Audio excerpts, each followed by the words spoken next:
Colin muted, by the way. Oh, this whole Yeah. time you've been muted.com. I Well, think, that's fine.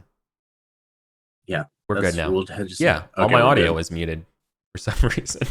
Yeah. Don't know why. All of those things were off. But just so you know, we're doing our raids. It's cold. I think you all heard, and they're sticking to the main road. It's fine. I'll start the YouTube video from this point. Right. So welcome to Welcome to the show. welcome to the show. You have entered the cross keys, and you are going to enjoy your time this evening. Do the indulgence roll. No problem there. Yeah. Right. Oh God, did We we drinking? come up with the actual names? I feel like I came up with the actual name that Yeah, you had a Jason name. was going to use. No, you had No, I'm your blanking. You had a nom de guerre. yeah. The Knight of It was a reference to Blackwater. yeah. Yeah, The and Knight of Blackwater. and the Okay. Knight of the Blue Rose was the Mhm. Right. was Okay. Rodgar's. Yep. Yeah. Which, by the way, for this scene, remember Jim is not playing Gorthrin; he's playing his brother No. Rodgar. Mhm. Yep. It's younger brother. Yeah. All right. So I guess the question here is, as you all are kind of just drinking, it's not like people are going to be super particularly nosy into your business and all. But you all are definitely going to be drinking drinks, or at least I know Acewin will be. Mhm. Yeah. Rodgar, would you mind actually, or Yeah. because test. like if your friend's drinking a lot, does a Rodgar all, you know what I mean? Yeah. Is this is he gonna let? how do you? Yeah, like yeah. right. You've been maybe there's a part where like I leave it up to you whether or not you're going to indulge or anything, because you might also be like hey Acewin, maybe we shouldn't go super hard, right, or something, you know what I mean? Like you can maybe try to talk them Sure. away, but Yeah, point I is- think what Rugar's role for here would be There- like, does he like overindulge? Like, does he get Yeah. sloppy, or is he just like, okay, my friend's drinking, I'll Mhm. have one too? yeah, Yeah, gotta it's like keep up, nightcap. right? Acewin, Yeah. yeah, right now Acewin's at least one or two ahead of you. Nope. All right, Clinks, clink We're on an glasses. adventure, baby. Yeah. Yeah. Yeah, so Yeah. yeah, exactly. You gotta warm up your spirits, gotta warm up your insides and Yeah. the out, right? Yes. Oh yeah. Love it. Yeah. So I think you need to test and try to fail your indulgence checks now, because you are indulging. If you fail your indulgent check at this point, you are definitely going to be really drunk. Okay. So one more for each of you, and this is like the drinking drinks feast kind of thing, right? Okay. All right, Acewin. Yeah. Nice. All right, so Very good. yeah. So it gets kind of late at night as you two are definitely drinking. You're gonna be helping Acewin back to the room. It actually more is just a common room, so I guess you all are just kind of they're kind of like waiting for you to finish up. I guess the thing here is you probably risk yourselves maybe giving yourselves away a little bit, or or like about who you are. Yeah. Or at least drawing up a little bit of heat for yourselves, right? As like these random hedge knights have just been causing a stir at the cross keys, As you getting do. getting in a As you religious do. religious debate with the monks, in the wee hours of the morning while everyone's trying to Mhm. sleep. Absolutely. So Oh yeah. well, it's fine. Cool. Dawn comes with rosy fingers. It's not raining, but it's still muddy and such outside as you all get ready to get back on your horses here. Colin, is Acewin energetic? Compared to her father, no, Right. but she is more energetic than lazy. She's got a Sure. 13 energetic. That's fair. Then just test Constitution for me. Let's just see how hungover you are, or if you are Oh. hungover. I mean, this is an auto success. So Oh yeah. Hey. Oh nice. Yeah, there's no problem. So maybe there was an expectation of you like being groggly, but like you beat Rodgar up. You're ready to go. You're rolling up your bedroll.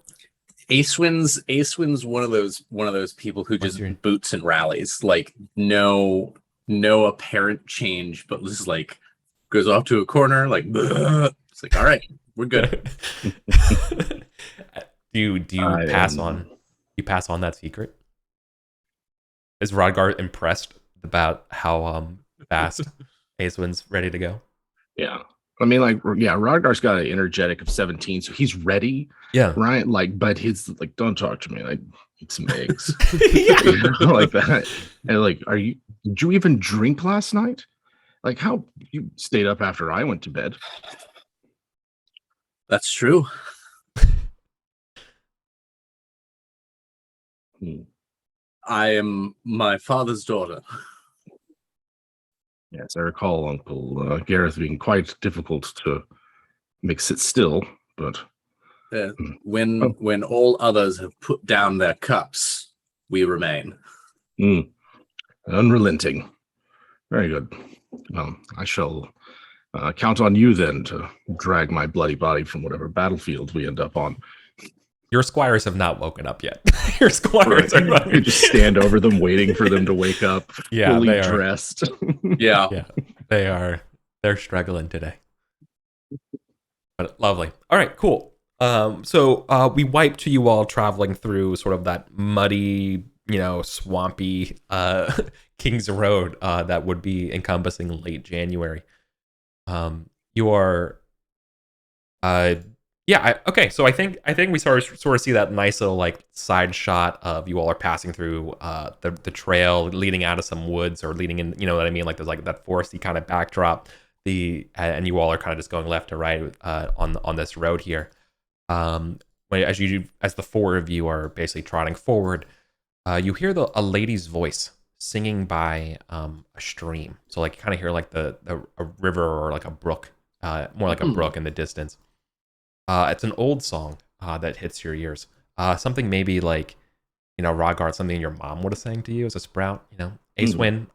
Maybe it's something like I kind of wish Morgan was here to like identify it for you. Sure. Someone's singing. Beautiful voice. Oh, we gotta see the singer. See what's then going this on. is Yeah. Are they like? Does it sound like it's coming from somewhere all along the road, or is it off road? No, it's off road. No, it's yeah. You're gonna have to diverge out into the woods that are kind of nearby. Okay. Yeah, there doesn't seem anything wrong with that. Rugar will just let's go and see. Yeah. Perhaps they need an escort back to wherever it is that they're headed. Yeah. Sure. Cool. Gorthrin would have fallen in love already. Gorthrin would already be, but Rugar's like, no, it's maybe some shepherdess or something, someone who could maybe appreciate an escort or perhaps even a ride if the roads are muddy.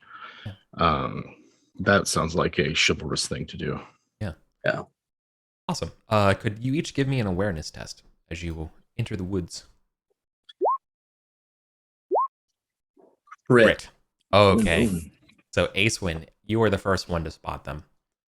A beautiful lady, a maiden, lays by the stream, washing her clothes. She's just wearing her undergarments. It is cold out, and basically she's wearing like effectively like a tank top, right? As she's washing her clothes in the stream. Everything about her clothes are spotless and white, despite the muddy, dreary woods in winter, right? Okay. Yeah, and so that's what she's singing a tune as she's like kind of like washing in just a basket of clothes. Oblivious to you. I think Aeswin immediately like wheels her horse around to face away and like slaps at Hrothgar as well to be like propriety of a guys. Yeah. And like facing away is gonna call out, my lady, we mean no offense. We heard your voice, however, and were drawn to it.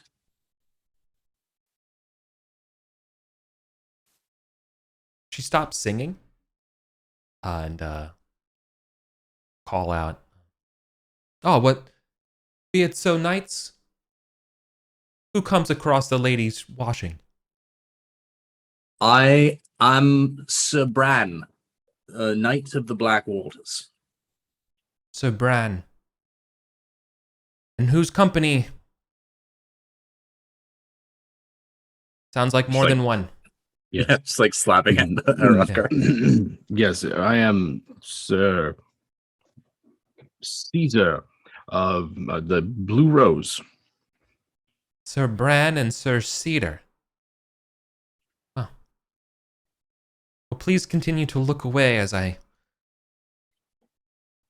fix myself. And she begins to sing the song again. And I think this is the part where I think I need you to test whether or not you're not going to look away.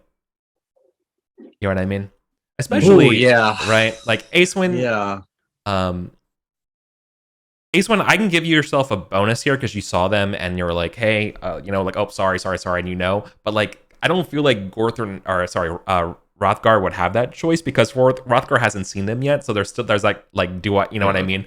When someone says Right. don't look at something you haven't seen before, like Yeah. I'm not giving you that sort of benefit of the doubt here because like Ace, when you have the ability to resist now because you saw it and you're like, okay, no, really focus here, don't look at it, Yep. Yeah. I'm not going to give that favor here. So you can roll with a 5 modifier if you wanted to, Acewin, but I'm not going to give that to Rothgar. Rolling lustful or chase. Yeah. I think Yeah. I think lustful. I think I gotta test lustful here. Okay. All right. So Okay. then I would get a -5 to this, I assume. No, what I'm trying to say. Yeah. Right. It should be the test should be easier for you. Well, that doesn't help. Okay.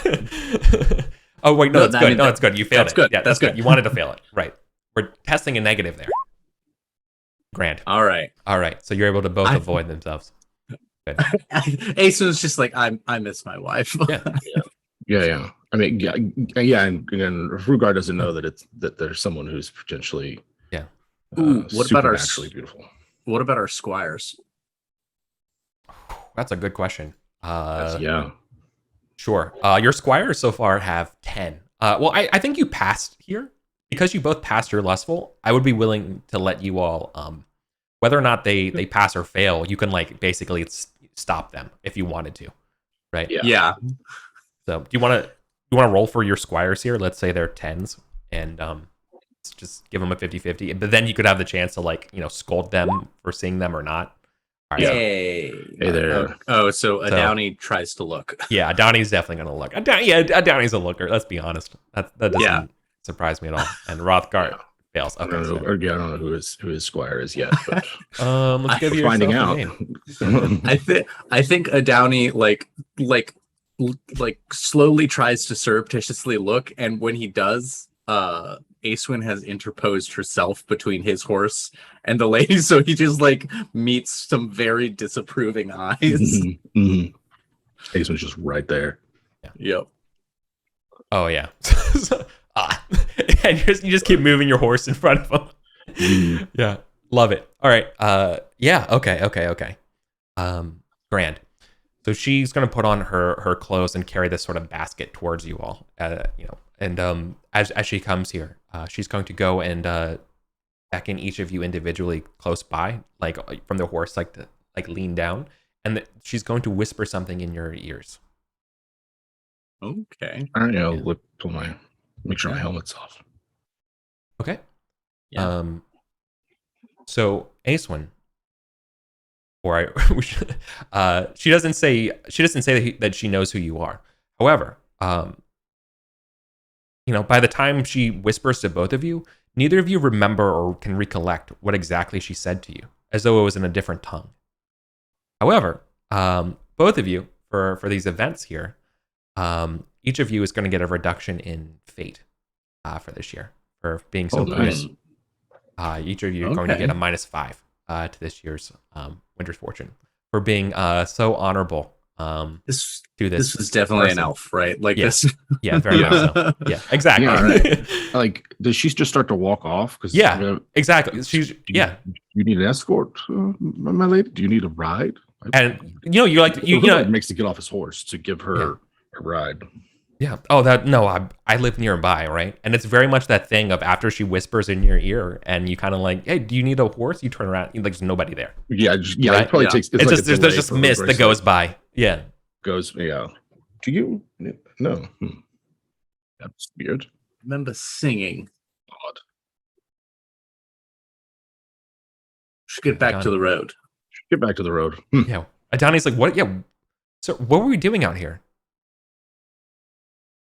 I think we needed to water the horses. We're done now. Yeah. More hungover than I thought. All right. Love it. Nice. Yeah. All right.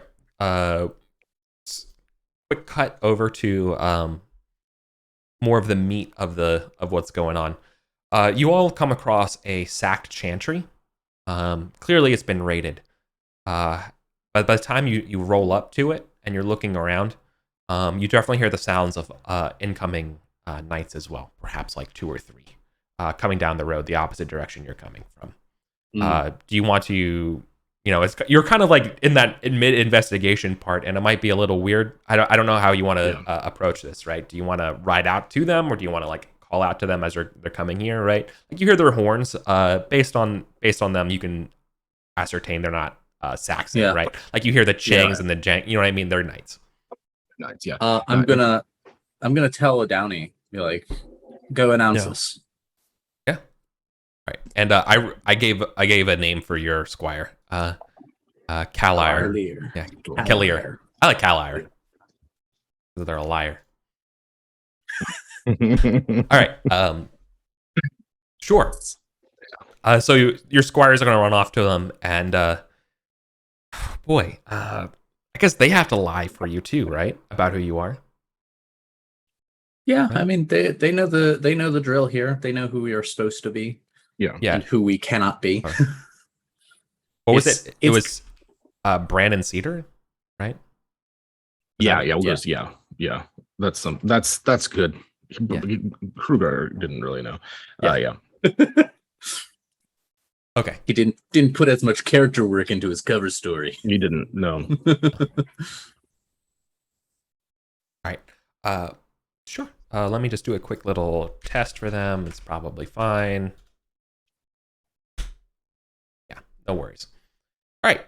The two Silchester Knights ride out, and no recognized test needed here because these people are nobodies. These knights, clearly looking at them, they're younger than you by maybe like a decade. Like brand new knights, kind of on patrol. New, yeah. Yeah. Right. Just real fresh. And they they're riding out up, or I guess riding kind of up to you. I imagine this is sort of like on a hill or in kind of like glade kind of area, right? Chantry, small chapel. Again, it's been kind of like smoked out. Things are kind of all disturbed here and kind of broken apart. No one's around. It was a place for like, it would be kind of near a grave, right? Something like that, right? For mourning of the dead. Yeah. And it's been destroyed. Were there any bodies or anything? No. Like whoever was here fled and then it was sacked. Exactly. Okay. But that's as bad as far as you could get before you were dealing with the incoming knights here. Right? Yeah. And one last question before we do it. Yeah. Are we past Levkamagus? Correct. Okay. All right. Not that far though, right? Gotcha. You would still be in the realm of Levkamagus, right? Okay. Gotcha. That's a good question.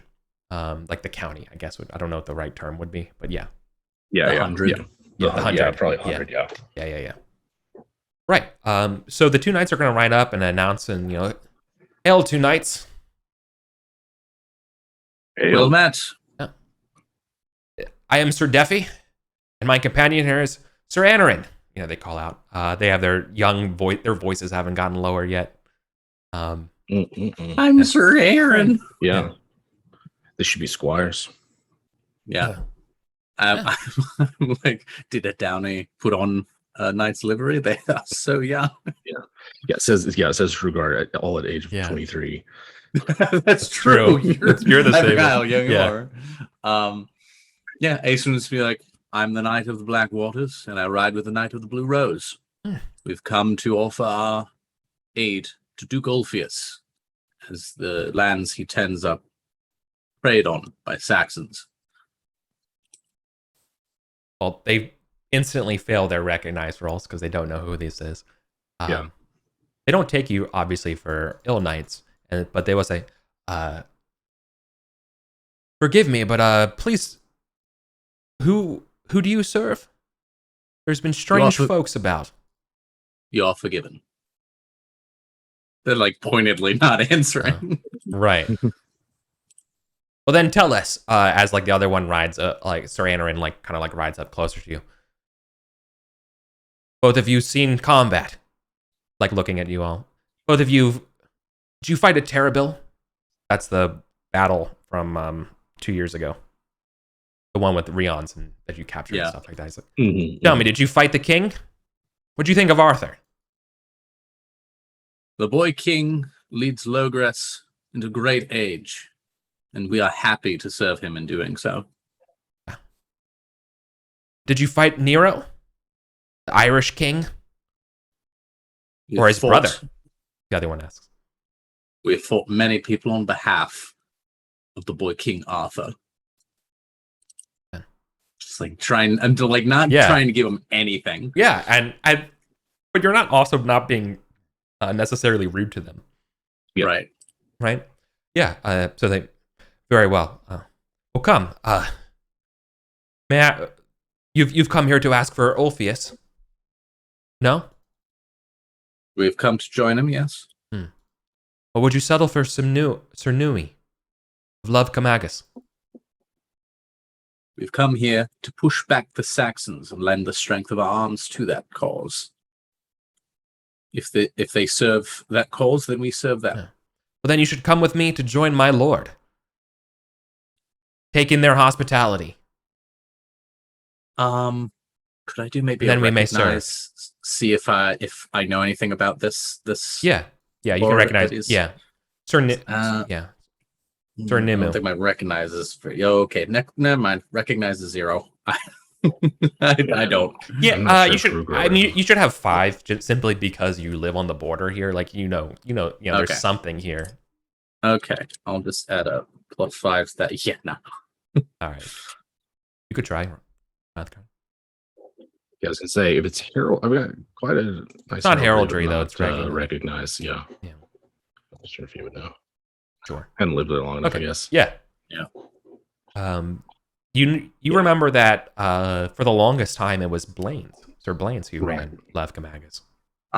Yeah. So this is a new development. We just don't know the new guy. Blaine's is as old as Ulfius, right? Yeah. Like he was the Earl Roderick's rival from way back, right?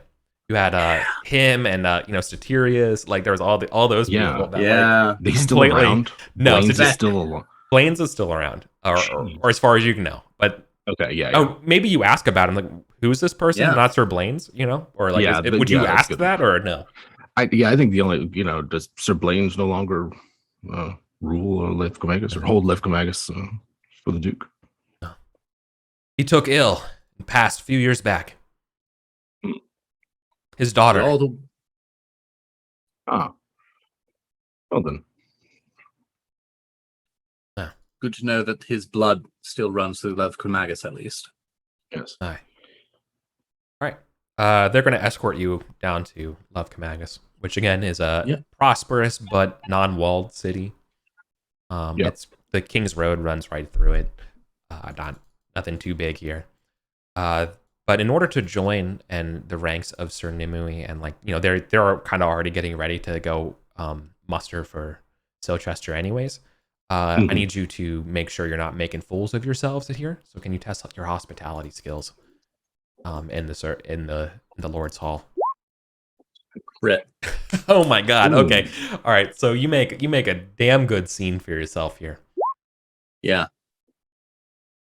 I think Aeswyn is so kind of paranoid about being found out that she is taking pains to be the perfect guest. I have a question. Does that give? Because there's got to be a qualitative difference between some road trump and hedge knights and like a knight banneret in terms of how we act. Does it not to give us away, but surely we don't act like hedge knights. And I think maybe that's what helps us ingratiate ourselves. Yeah, because I'm thinking about that now. That's a good point. The purpose here for Aeswyn is not necessarily to appear to be a different kind of knight, but just to mantle that mask and be like, I am a noble knight but you don't need to know which noble knight I am. Gotcha. Right. Yeah. Yeah. Like I don't think what I'm trying to say is I don't think Acewin's really hiding the fact that she is hiding her real identity. Just not revealing it. Like, yeah. Mm-hmm. No. And it's I like that. That's really and cool. I think the Lord is absolutely okay with you all not identifying yourselves. And I think that's sort of what it represents, is that, you know, you are true of heart and spirit, and, you know, strong of arm. I have no need to know your identity, because I know that your loyalty lies with Arthur and Logris.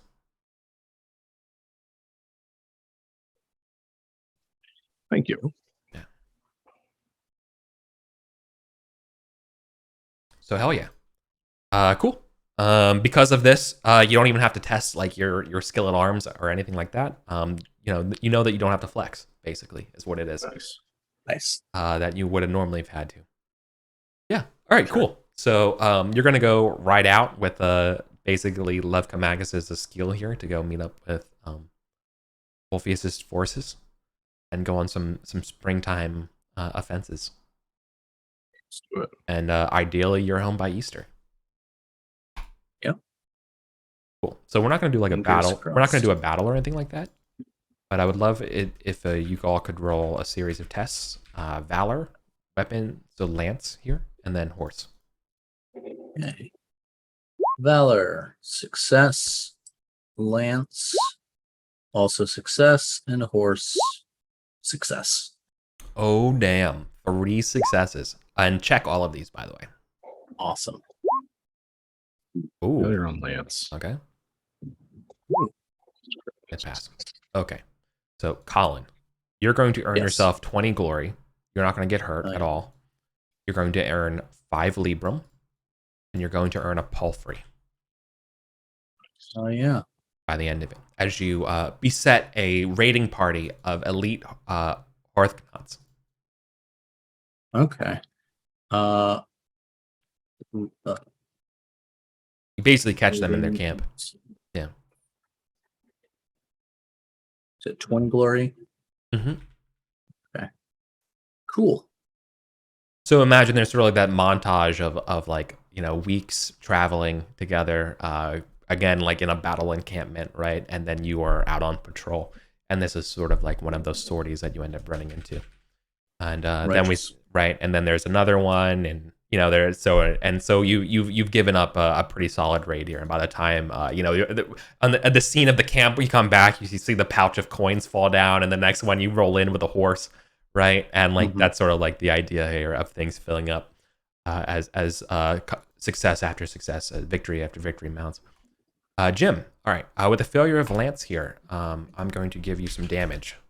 Yeah. So enjoy taking. I'm going to roll. Let's do 66, and this will be ablated by armor. Okay. 30. Oof. So you're taking 8, right? Oh, 30 minus 18. Yeah, 12. So Take 12. All right. So it's not enough for a major wound. Okay, that's the question. That's really the question taking away. I mean, that's nasty, but it's not enough for a major wound. Yeah. Okay. And that's good because like the Sure. major wound is the thing that's hard to explain when you get home. Yeah. Right. Yeah. Right. No, he comes back with some nasty wounds. You're coming back. not- You're going to be doing He's this dancing coming at back. Easter. You know, your shoulder. Yeah. Yeah, exactly. You're going to be fine. Your arm's not in a sling or anything. Yeah. Yeah. All right. Cheers for that. Grand. All right. Cool. All right then. So then you're both going to be returning your appetites abated. I think is the ultimate thing taking away here. As you all come back. Does Rugar get any glory or anything for? Oh yeah, I'm sorry. Does he get any spoils? Yeah, you also gain the 20 glory. You gain 2 librum and no horse. Love it. Yeah. 2 librum. Yep. And check the 3 that I mentioned. Oh yeah. So let's talk about your squires for a second. So because of the successes, your squires aren't in danger or anything like that as well.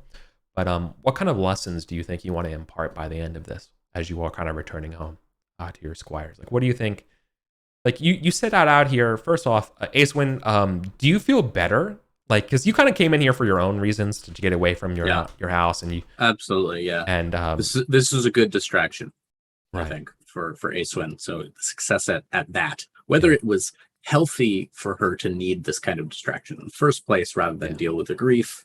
That's a different question entirely. Yeah, so I'm pinning the Squire question here, and Rothgar. One of your goals going in this was certainly going to be kind of ingratiate yourself a little more to Acewin and kind of show what kind of character you are. So, what do you think? Was Acewin? Do you think you were so focused on your own experience that like Hrothgar's attempts maybe weren't as effective, or like do you think do you want to have that, or do you think things are changed? Or like Hrothgar, do you want to like ask how, or is there a way that Acewin kind of shows their affection? You know what I mean? Is there anything there? Yeah. I'm not sure if you want to make a test to like convert, or if this is something we could role play, or if there's something that is this kind of like because you already succeeded, there's sort of a I'm gonna roll selfish, and if I pass that, I think that Acewin is just totally self-absorbed through this whole thing. Yeah. Okay, so she doesn't treat Hrugar as like a substitute Gorthrin, I think she tries to treat him as his own person. Yeah, I think like Hrugar's here because, like, first off, Saxons killed his dad, right? Like he still has a high hatred for Saxons, and he's young enough to still have a real bitter grudge against them. So getting to fight Saxons instead of the rebellious lords of Logris who don't like, who are opposing the king, like just even the tail into that. Yeah. Good question. Wait, that's a really good point, Jim. Do you have a known hatred of Saxons? Is it 16? It's not 16, but it is 15. Okay. It's close. It's pretty high. Yeah. I think it's not 16 because he's, he has Saxon family. Fair enough. Yeah. All right. But he makes no if it, and these are the Saxons that hold London. They're not like, he's shifted the specific hatred to just these Saxons, I guess. These are the new Saxons that you were fighting. These are the Saxons under the quote unquote Brit Walda of the name of Cheldric. Mm-hmm. They're not the Wessex. No. These exactly, but these are the guys that broke up your siege when you a couple years back. Yeah. Right. Yeah, getting to ride, and like for I think for Hrugar as well. Like these are names and places that he's probably heard about all his life, and like his experience of the anarchy and like is from a child's perspective, not like a squire's or anything. So for him, it's like this is an adventure, like raiding with Duke Ulfius of Silchester against the Brit Walda Saxons. Like this is like exciting. I think. Right. Mm-hmm. So I don't think you get noticed by like the Duke or anything in this sort of space, but you are asked to like, hey, do you want to stay for Easter and stuff like that? And you're like, gotta run. And like, run. Like, oh well, yes. Fair nights, if wherever you're back and stuff like that, we'd be happy to stay and announce yourselves and come stay in my stead. Love Magus will we'll have you here, and we can dine and fight together. Yeah. So. But yeah, so you not that far from Lefkomagus. Yeah, so but they don't know that's you though. Yeah, right? No. Oh, that's actually a good point. That's a good point. Yeah. I don't think you should get this glory, to be honest with you, because I think your alter egos get this glory. That's true. Yeah, I'm fine with that. Yeah. Okay, so I'll turn that into a 0. I am going to keep it noted on the sheet though, because I'm thinking like Acewin's definitely going to keep this persona around. Yeah. I think especially because it was so successful at what she wanted it to do. And now I'm imagining her like passing it down like the mask of fucking Batman. Her kid is going to come of age and be like, if you ever need to be the Knight of Black Waters, they are known in Lefkomagus, and they have friends there. So like, right. That's cool. I love that. Yeah. All right. Secretly hopes that the Lord of Lefkomagus doesn't ride by Cholderton and see a trellis of blue roses. Yeah, I think I might have a little bit more plausible deniability. Yeah. Than Hrugar does. What's that? Those are odd colored roses. Are Yeah. they? Gosh, I've never looked at them before. Yeah. What are roses? Those are roses. Are those roses? Is that what those are? I've always wondered. No, No. those are amaranths. I don't know. Yeah, that's funny. I love that. Cool. All right, so Rothgar proves himself. Ace-Win gets a nice relief, whether or not healthy or not. Your squires came through as well, tight-lipped. Cool. Pretty good. Then we're gonna go to Easter. Yeah. Easter. So move us over to the Easter feast. Easter feast. The rating that was technically in 517, right? Correct. This is Okay. all 517. Good. Oh, it would help if I dragged you all over to the feast table rather than just myself. All right. All right, let me just shuffle the deck. You all, it's Easter in Sarum. Let's see what the weather's like. Fuck, Ethelherd. It is just chilly, but no rain or anything like that. Wow. I'll pay I one. keep trying to Libra. make pink work, and it just doesn't work for you. What's the cap on how much you can spend to get a bonus on appearance for like jewelry? Is it 2 or 3? I thought it was forget. It's 5. Yeah, Let's it's say based 5. on it's based on your glory, I think. Okay. Or something like that. It's Well, I got 5 from rating, so I'm actually going to spend that. I mean, I think the easiest way if you want to do it, if it's based on glory, the cap is the amount of cards you can draw. That might be the easy. Just tie it all together. Okay, so that'd be 3. Because it can double if you crit. All right, so I will do that. All right, thank Christ. Ethelherd just doesn't know how to dress Ace-Win. Again. I think I gotta let her go. I think I gotta let her go this year and get a new one. So too. 'Cause Yeah, sure. it's Where am I gonna go? Yeah, I let's see if Bronwyn can't go to knows London. one. She's been quite. I'll recommend her to someone. Yeah. Yeah. No, like honestly, actually, that might be a good as like a newly christened knight. Be like, look, I can't keep you, but like if you're going to be like figuring out how to do the fashion thing, figure it out with someone who's also figuring it out to be a knight. I'm established. Like I need to look good. This doesn't cut it. I can't be your test subject. I mean, yeah. I think that's the kind of resentment that Ace-Win has, is like because if Ethelherd is getting better every year, she gets a little bit better, but she's only now just getting to be maybe good. She's still at a 13 for fashion. I'm like, if I'm paying a Libra a year, I want to be able to sit near the salt.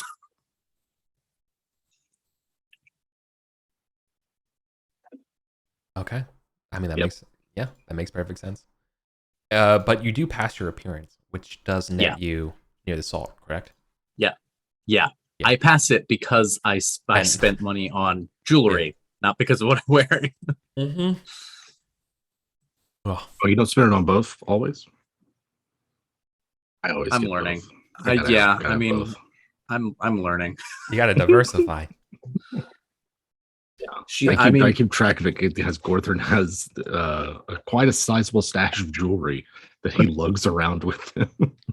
Although jewelry is not like season, it's not like clothes. Like clothes diminish. If you don't buy new clothes every year, the bonus you get from them diminishes, right? Like I don't want to track it, but that's what I thought. Yeah, it's supposed to depreciate like 50% or something every year. Yeah. I don't know. Depreciating assets. I'm not doing that. Okay, Right. That's not. Yeah. I like spreadsheets, but I'm not doing financial accounting. Okay, and any more than what we're already doing. Okay. Yeah, but I've kept track of it, and Gorthron has something like 38 Libra in jewelry. Yeah. That he has. That's awesome. That's a lot. It's a lot of chains. It's a lot of clocks on chains. That is almost 4 manors worth of jewelry. I love it. All right. That Tills has gonna make a rich prize for somebody. Seriously. All right. The feast first course is roast baby swan. The second course is heraldic emblems in meat jelly. This. All right. And then turnips baked with cheese.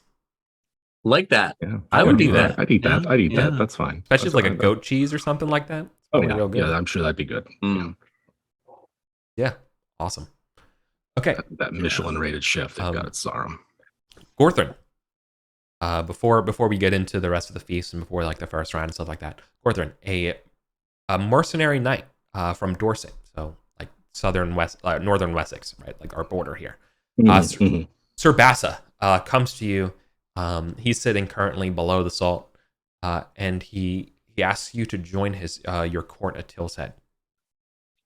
He brings a letter signed by a priest that he's of good character and is a good person, but he has nothing from his past lord. Okay. Do I recognize the priest? By the name, no. But it's just like a priest somewhere, not like an abbot or a. He's a priest of the Manor of Foxmane, but like that doesn't mean anything to you. Like that could be made up. Like this entirely could be a forgery. You know what I mean? There's no way for you to know. Sure. The fact is that it's not signed by a local lord or anything like that. Yeah. But yeah. Who is you? Sir Basso? Who have you fought with? Yeah. Have we fought alongside one another inadvertently? He looks at you and says, "Now I've come seeking you, for you are Sir Irwin's kid, and your wife, Sweeterun. I know her." How does he know her? How do you know her? That is surprising. We grew up biblical. We grew up nearby. Okay. Like we grew up nearby, and like it says like family. Yeah, right. She's from that area. Yeah. Okay. Right. No. Oh, I mean that's actually kind of funny. Yeah. No, he doesn't realize. Like he's like, no. Like we're old friends from growing up together. I see. Well, I've come to seek you out. I have not much to show for myself, but I am everything I have here. I am, my sword is sharp, my armor is maintained, my horses are fed. I just seek to serve you as best I can. I will not insult you by making you wait for my answer. You will have it by sundown. Thank you. Nice.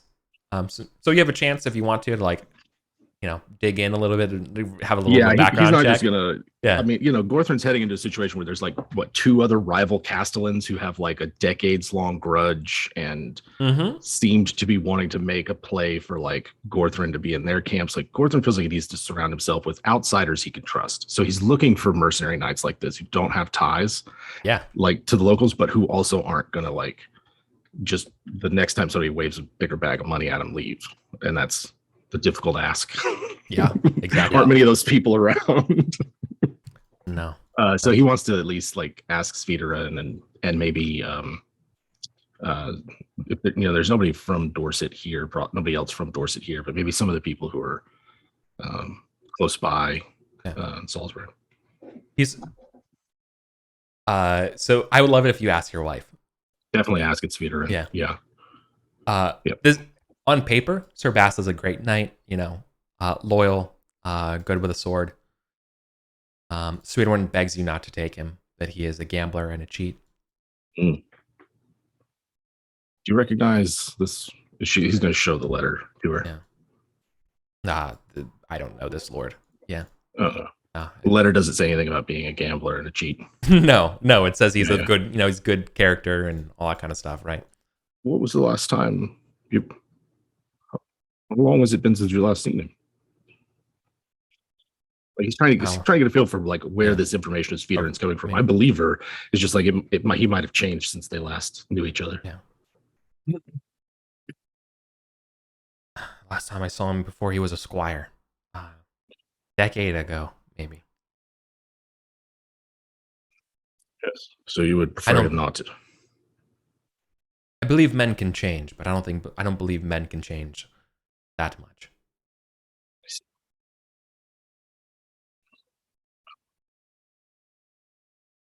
Gordon's gonna sit. He's gonna sit on it, but he's not gonna. Yeah. Look, his thought is like, this person's gonna be sleeping in his house. Yeah. He's he's a good knight. He's the outsider that you kind of want. The problem right now is that your wife doesn't like him.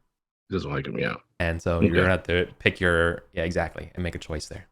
Yeah. That doesn't interrupt the cards or anything like that. This is just an extra. Sure. This is just like set. Yeah. He's gonna be ruminating it over. Yeah. And I think Ace One also gets to go first. Or no. You have the glory, Gordon. Yeah. Gordon has the. Yeah. Okay. So he's gonna spend. He's sort of like, I have a lot of thinking to do. I'm going to go flirt. I have some thinking to do. Yep. Which one of you ladies wants to let me think go with me? let me go distract myself. And so he's gonna go do a round of flirting with just no one in particular. He's not looking to score anything. Just gotta vibe with that energy. Just gonna vibe. Sir Gorthrin, the Knight of Allure. Right. Oh yeah. Okay. Gotta flirt. It's a natural flirt. Yeah. Interesting cards. Good sir.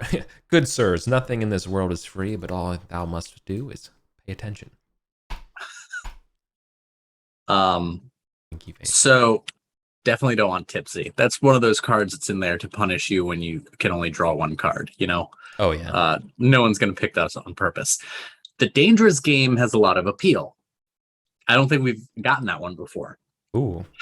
However, knifey spoony.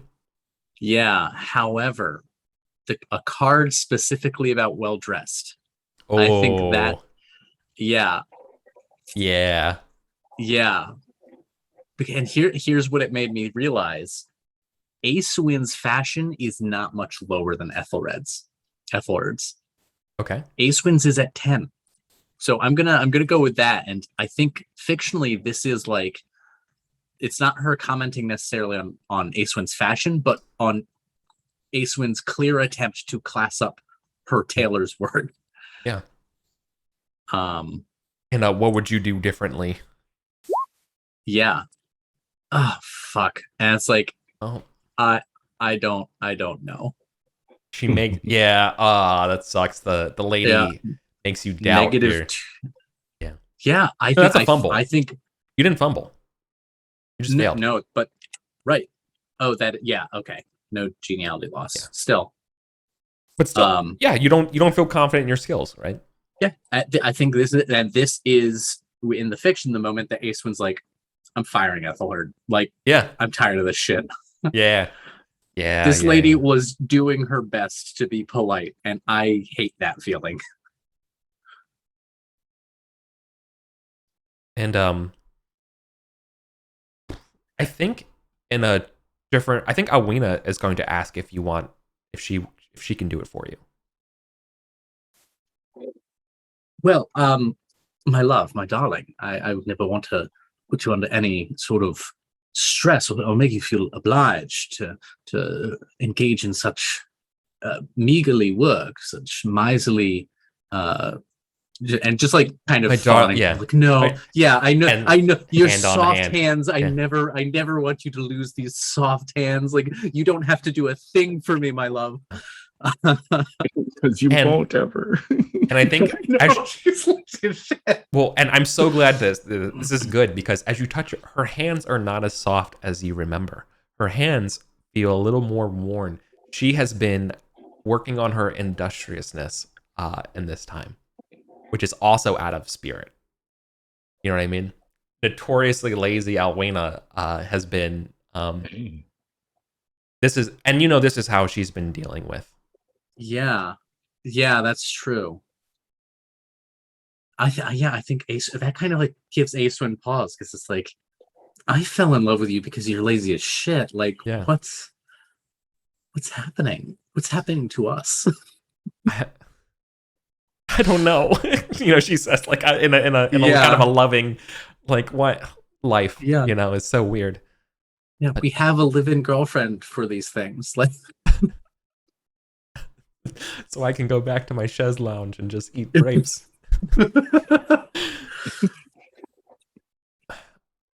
Life is so fickle. What? just wanted to try things, and yeah, okay. She'll help you fire her, basically. Yeah, that's good. Mm-hmm. Good. Okay, cool. Love it. All right, back to you, Corthan. There we go. Drawing 5 cards now. Or 4 cards, not 5. Oh, Yeah. good. I was gonna be like, how where you did that come got from? ahead of me? Jesus. Yeah, I was like, yeah, just totally up to 12 or whatever it is. 16,000 would be 5 cards. Wow. Yeah. Yeah, it's something that looks. No, I thought I had a host card, but I don't. Pagan gift, kind of like that. A lady's gift, love for wife or a more lady. So Orthrin still does not have strong. He has strong passions, but not love. You have an amour for Guinevere. He does have an amour for Guinevere. You're right. You can't feel. He has it at 27 too. Drunken loud, a drunk night, dancing clumsily bumps into you. Ooh. Or about things real. He asks if you believe in fairies and spirits. Given this past, Yeah, although that was incognito. yeah, and someone else as well. Like I don't, Hrugar hadn't. Oh, that's right. I was Tell wrong. anybody about that. But there maybe have been, maybe it's Rodgar talking to Gorthrin. It could be Hrugar talking to Gorthrin. I think it could also be like there was all the oddness around the Knight of Two Swords demise. Right. And how Gorthrin got Till's head to begin with, and the fact that there's was Merlin involved? Is that I think I kind of like this one, and also my spiritual versus worldly isn't that it's 7 versus 13, so it's not super. Yeah, so I'm gonna go with that. Let's see how you're feeling this year. Yeah, about things real. I like our characters' sort of relationship to the supernatural compared to Gareth and Erwin. Because Gareth and Erwin, we went on some shit, and we met Merlin. We knew that Merlin was real deal magical, but these characters, I think, have a much more distant kind of understanding. Yeah. They weren't there when the sword was pulled from the lake and all that stuff. Exactly. You killed your half brother, they're you know what I mean? And then this weird alternate world. A lot happened for Gareth. Yeah, we fought a giant. Yeah. Whereas everything else here is, it's clearly Excalibur is magic. We've seen Excalibur in action. We've seen it drawn from the stone, but that's kind of it. Yeah. Precisely. Yeah. Gareth and Erwin were the ones telling the stories, whereas these characters are basically only hearing stories. Ooh, spiritual wins. Oh, just kidding. Worldly wins. Wow. Worldly crits. Let's see, but we've reframed worldly and spiritual a bit differently, though, right? Yeah. So I forget what we explained it as, though. Sort of contrasting it as worldly as the metaphysical. As the pagan, because there's not a separation between physical and spiritual with it. It's kind of cohesive. But it's still framed as Christian versus non-Christian, right? With the idea of heaven and souls and this other realm versus worldly. When really,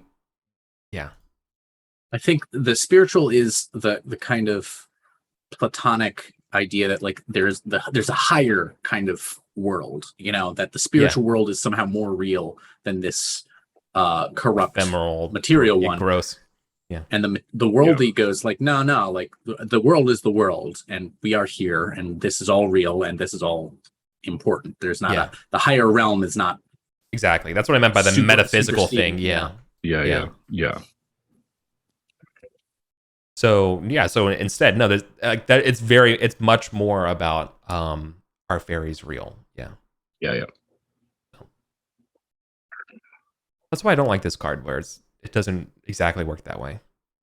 That's fine. It's kind of a so sort of spiritual sort of seems seems baseline rules. Spiritual dumps everything. Like whether it doesn't matter if it's angels, fairies, Cthulhu, it's all spiritual. Is what it seems like with the card. Well, I think the consequences I'm fine with. He upsets the lady. Like she comes at him and he says something upsetting to her. I'm thinking about it in terms of like, is it maybe angels she's asking about? And it's like, oh, the angels, I've never seen one, but I suspect, these things. But honestly, is it any of it real or is it all our imaginations? He kind of probably like, well, actually, sir, or something. Yeah, she was just trying to flirt. Yeah, she was just trying. She's like, oh, I saw you flirting, and I thought maybe, and he's like, oh, no, actually, I've been thinking a lot about this, and I have thoughts, and just like talk. Thread time, one out of. Way to go. Yeah, yep. Mm-hmm. Bust that thread reader out. Yep. So let's take the hit to geniality. Interesting cards for Aeswin. I kind of wanted to choose Great Deeds. I'm not picking the Pagan Priest or Pagan Promise. I was going to think Great Deeds because Modest is like one of the things I'm trying to go for. However, Just is Aeswin's notable trait. So I'm choosing Insult a Serving Girl. Another knight slaps a serving girl. See others turn away in embarrassment. And I want Aeswin to be the one that calls him out on this shit. So just don't fuck it up, Colin. Okay, we're good. Oh yeah. Verse arbitrary. Oh shit. Okay, well, fail arbitrary. Fail. Thank you. All right. Woo. Yeah. So I intervene. Yeah, you call them out for it, and your cup and trencher now runneth over. You gain I think Aeswin like gets up and takes their like cup and plate from in front of them, and it's just like, if you are so displeased with the service, then avail yourself of it no more. And like brings it over and like piles their food on top of hers. You eat his heraldic jelly. I drink your milkshake. Oh yeah. +2 geniality. Oh yeah. Oh, I haven't been grabbing the juice, so this is 4 total. Yeah.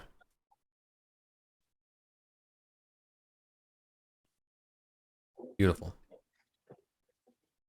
And I think we got one more round. Yeah, that was the second. Yeah. This is the turnip steak with cheese round. Yeah. That really does sound good to me. I'm thinking like a stuffed pepper. Yeah, I'm thinking like I just want to eat it like an apple, just the crunch, and then inside is just cheese. Oh. Yeah. All right, what do we have here? Lost love. Weeping Knight bemoans his lost love. Lady departs. Lady's preparing to leave the feast. You may escort her to her chambers. Fashion disaster. Another knight has arrived wearing the same clothing as you. Ooh. Nice. That's fun. Boasting knights. Knights nearby boast of their great deeds, orate versus D6 knights. Yeah, Gorthman's orate. He's not a man of words. Fashion disaster. Okay. Are we fashion disastering? I'm just looking at because it's 1d20, so it's not even like my skill, but it's d20 versus my glory divided by 1,000. Yeah. So 8. Yeah, d20 versus 8. The lady departs. Oh no, sorry. It is mandatory that I take lady departs because I have lustful at 16 plus. Damn. So that's where we're going. All right. Thanks for kindness. So It's the spiritual versus worldly chick. yeah. I was like, wait a minute. She was trying to flirt with me. Yeah. All right. Hearing. Okay. Now the question I have is, who is the lady? Because That's a good question. it feels like, yeah. I rolled Shrewton. Shrewton is where Keith lives. Okay. Okay. So, but Keith's a druid. Yeah. So I don't know who actually lives in Shrewton. Oh, there it is. That is Gwen. A Sir Gwen of Shrewton.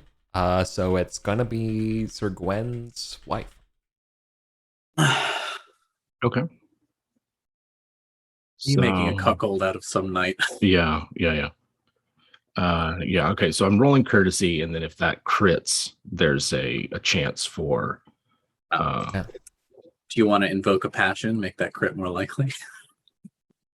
I don't know. I look at those passions now. Oh, if you fail, oh, dude, oh man, so bad. If you, oh, I'm rolling against my courtesy is a 17. Like, wow. So it's not. I don't think I want to call on a passion, given the consequences of failure. Oh yeah, oh you're good. But I will squeak by with a 1. Oh, good. Oh man. All right. If you could, no. Hold on. If you could, I want to know what you do, but I feel like there's a setup to this, and this lady was totally bait from like one of the lords or whatever. Like they paid money to like get you into like a scandal situation. Right? Yeah. Easter, his wife's there. Yeah. But he behaves himself. Like a Reynolds scandal situation. Oh yeah. From one of the Castellans. Yeah, exactly. But you don't take the bait. No, he's fucking Duplain. Yeah, he's a gentleman about it. Doesn't see it as just doesn't even pick up on that it's a setup. Yeah. Does Acewin notice that it's a setup though? I love that you're so innocent that you don't realize it's a setup. Yeah. No, Acewin doesn't notice either. They hit their tracks well. You're dealing with the big boys. Yeah, they've been in this a while. This is the major leagues. Mm-hmm. Yeah. Okay. All right. Yeah. Interesting. And check courtesy. Nice. Check courtesy. All right. Geniality plus extra glory. More food, more drink, or awkward conversation. I choose a skill at 5 or less, and basically it's a 20% chance to get a free check on it. What skill, and then let's reverse engineer maybe. Yeah, let's see. The only skills I have a lot of 10s, and then a lot of 1s. Hunting, gaming, flirting is at 4. Ooh, well, want to ask Gorthrin for some tips? Yeah, awkward conversation. God, is this flirting benefits from the geniality bonus though? True. Oh yeah, actually that's smart because if I want a power game here, if I want a power game here, the card says I pick a skill at 5 or less, not 5 or less modified. Correct. So like, okay, all right. So I'll take flirting. That brings me from up to a 9. Yeah. From 4. Yeah, that seems good. All right, let's do that. Let's do that. And I think in the fiction, I think this is Caron, the mistress, talking, and she's very clearly being like, you realize I didn't get with you because of your flirting, right? Like you're not really good at that, Acewin. You have other qualities. Yeah, I've got a hot wife. That's my quality. All right, and then plus 5. Hell yeah! You would have crit without the crit. Oh. Awesome. I'll take it. I'll check the flirting. Yeah, and so I think think my mistress like flirts with me to like try and teach Build. me how it's done. Yeah. Acewind feels suddenly very powerless. How to sound like you're interested in what the other person's saying. Yeah. Nice. Nice. Well, you do get to check flirting. That's a good year then. Anything. That's a good year. All right. Some other goss that you hear, right? You hear more about the Arthur's Round Table and how they're still recruiting, right? Looking for the right, men with the right stuff. Capital R, capital S, trademark. Mm-hmm. Right? Or political connections. Yeah, or political. That's what the right stuff is. The right stuff is to be politically connected. Like, is there any indication in any of it, like, how they are going about? Like, they're not trying. Like, it's not like a tryouts or, things like that. But it's still just sort of through the network of lords, and like it always is. And that, and streaming yourselves like on battle, like around people, right? Mm-hmm. So like if you were able to go to Carlion for a feast and stuff like that, where all the cool shit's happening, or in front of Arthur, like when you're eating with those legends, then there's a chance that you might get a chance to be, tapped or kind of asked to do a test or something like that for them. Yeah, I think Gorthrin's a little disappointed that being the raid at the camp wasn't enough for that. Like not like resentful of it, but just kind of like, geez, what do you got to do? Well, the good news here is that the King Arthur is set upon avenging the Saxons, and Ulfius has moved him, and that they're going to go try to cross paths with King Cheldric this year. Good. They're not sure where, so they know that we're going to be ruling out, and round 2 going up to save Malahud or something like that, right? We're just gonna go north and see what happens and fuck around and find out. Yeah, we'll make sure we bring our infantry with us. Yeah, exactly, right? Maybe some stuff for a siege. Yeah. Grand. So we're gonna go to the Battle of Lincoln. Arthur catches the Saxons sieging the city of Lincoln, which is north of Ebercorum, south of Ebercorum. And so it's kind of like the border between Malahut and like Silchester, like on that eastern coast. Mm-hmm. I think it's a little more east than St. Albans. Pretty close. I feel like just that's kind of where all the battles end up, like a little bit north of. Yeah. But that's where we'll be heading out today.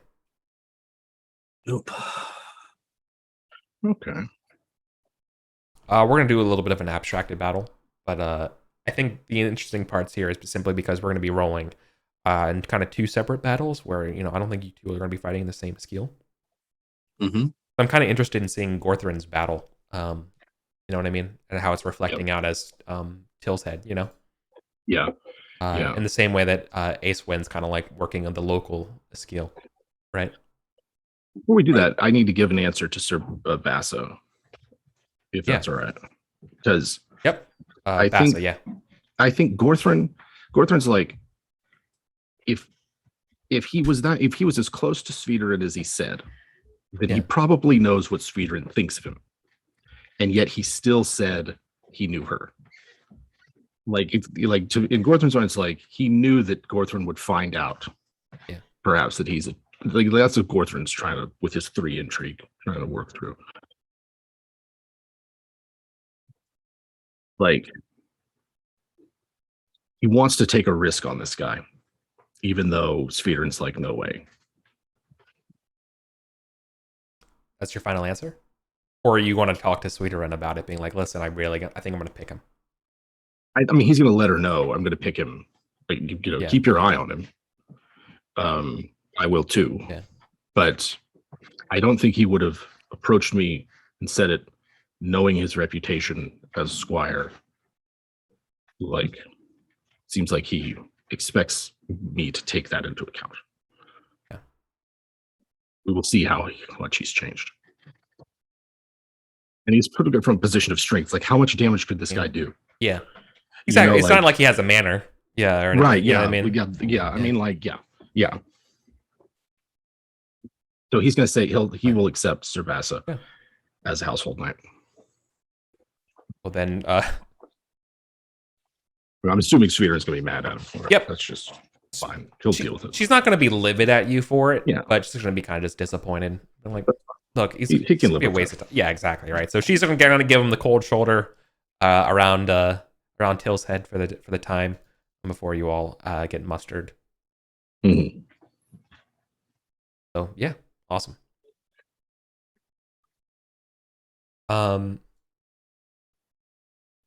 you think you would have found out more about Cervasa's background, or do you think you're fine just knowing the story as is?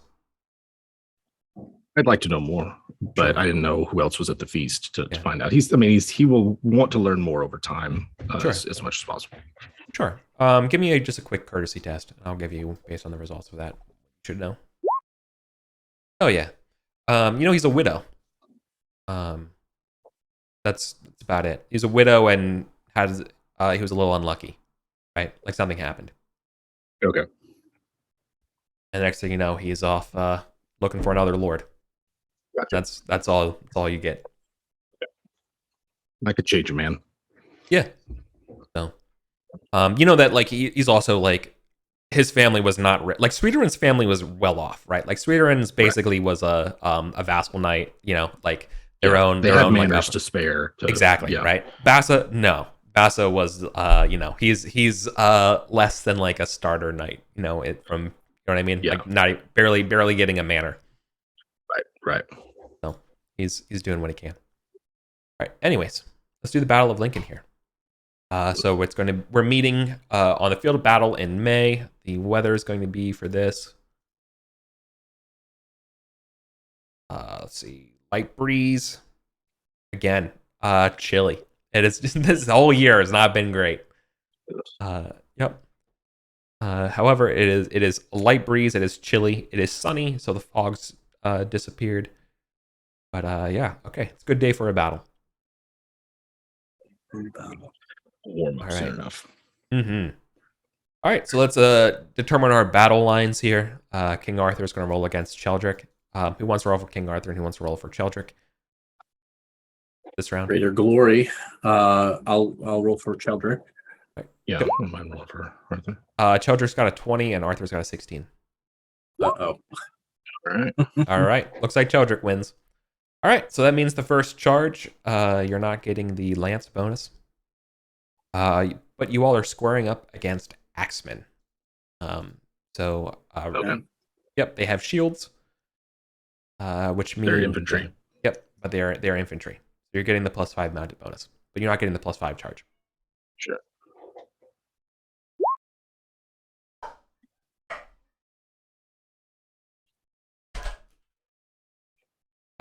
They roll 13s. So this one's for Gorthern. And this one is for Acewin. Okay. Nice. Asking Gorthern. Yep, so Gorthern, you're getting smacked, buddy. Your shield's variable against them, so roll a d6. That's for the axes. Yep. So that's 19 versus 22.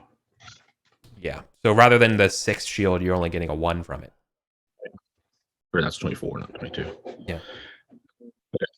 18, 24, so he's 5 damage. Or we know. That's not 19. 13. Taking 11 damage. 13, taking 11 damage. Oh, as far as healing, let's say enough weeks have gone, you went back to full. By the way, your healing rate should, especially for you, for Gorthrin.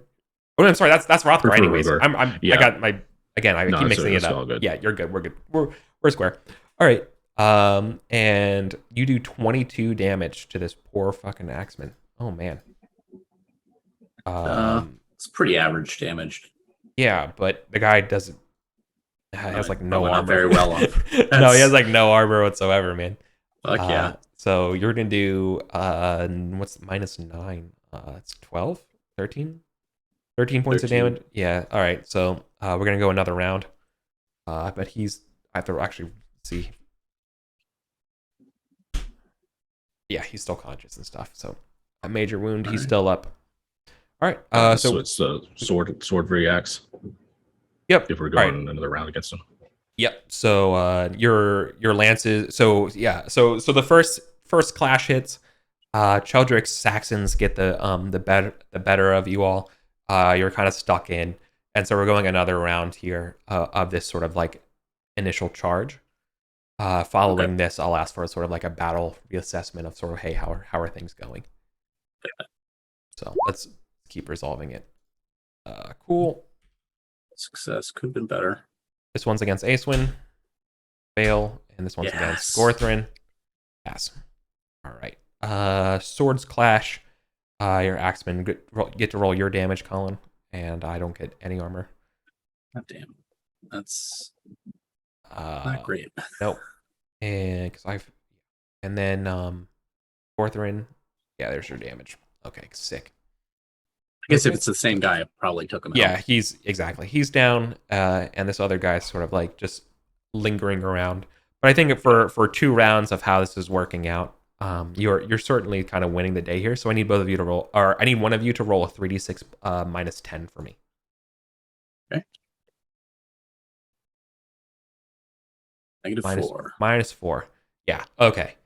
So despite the initial setbacks, the enemy is pulling away. They're trying to reorganize. So classic Arthur battle plan. No thought, just fight. Just fight. Yeah. Get stuck in. All right. Well, it's working. But it could be it's worked every time he's done it.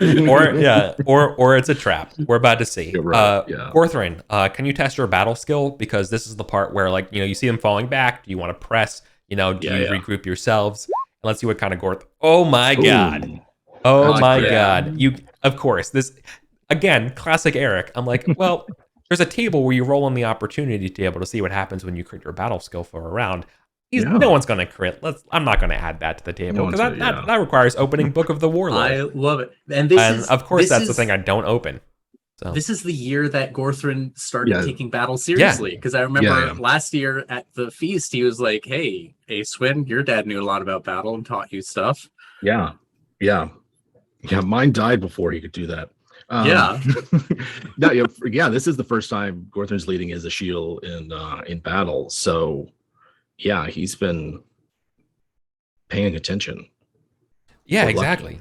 Lucky. Yeah. Opportunities, page 56. 56. All right, roll a d20 for me. This is the opportunity table. I'll let you know what happens. 19. Wow. Ooh, you can fight their battalion commander.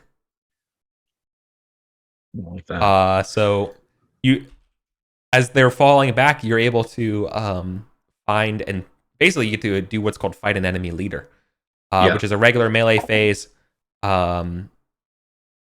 And then you basically, if you beat this melee phase, then you get to the army commander. If you kill the commander, you earn an additional 100 glory. Yeah. So let's do it. He's gonna go for it. Okay. Awesome. All right. So Gorthrin and Tilshead and stuff are going to charge forward. And who's running your skill, Acewin? Like, I know you have your local like Knights of the Born. I mean, I've got like 4 manners worth of knights by myself, plus my household knights.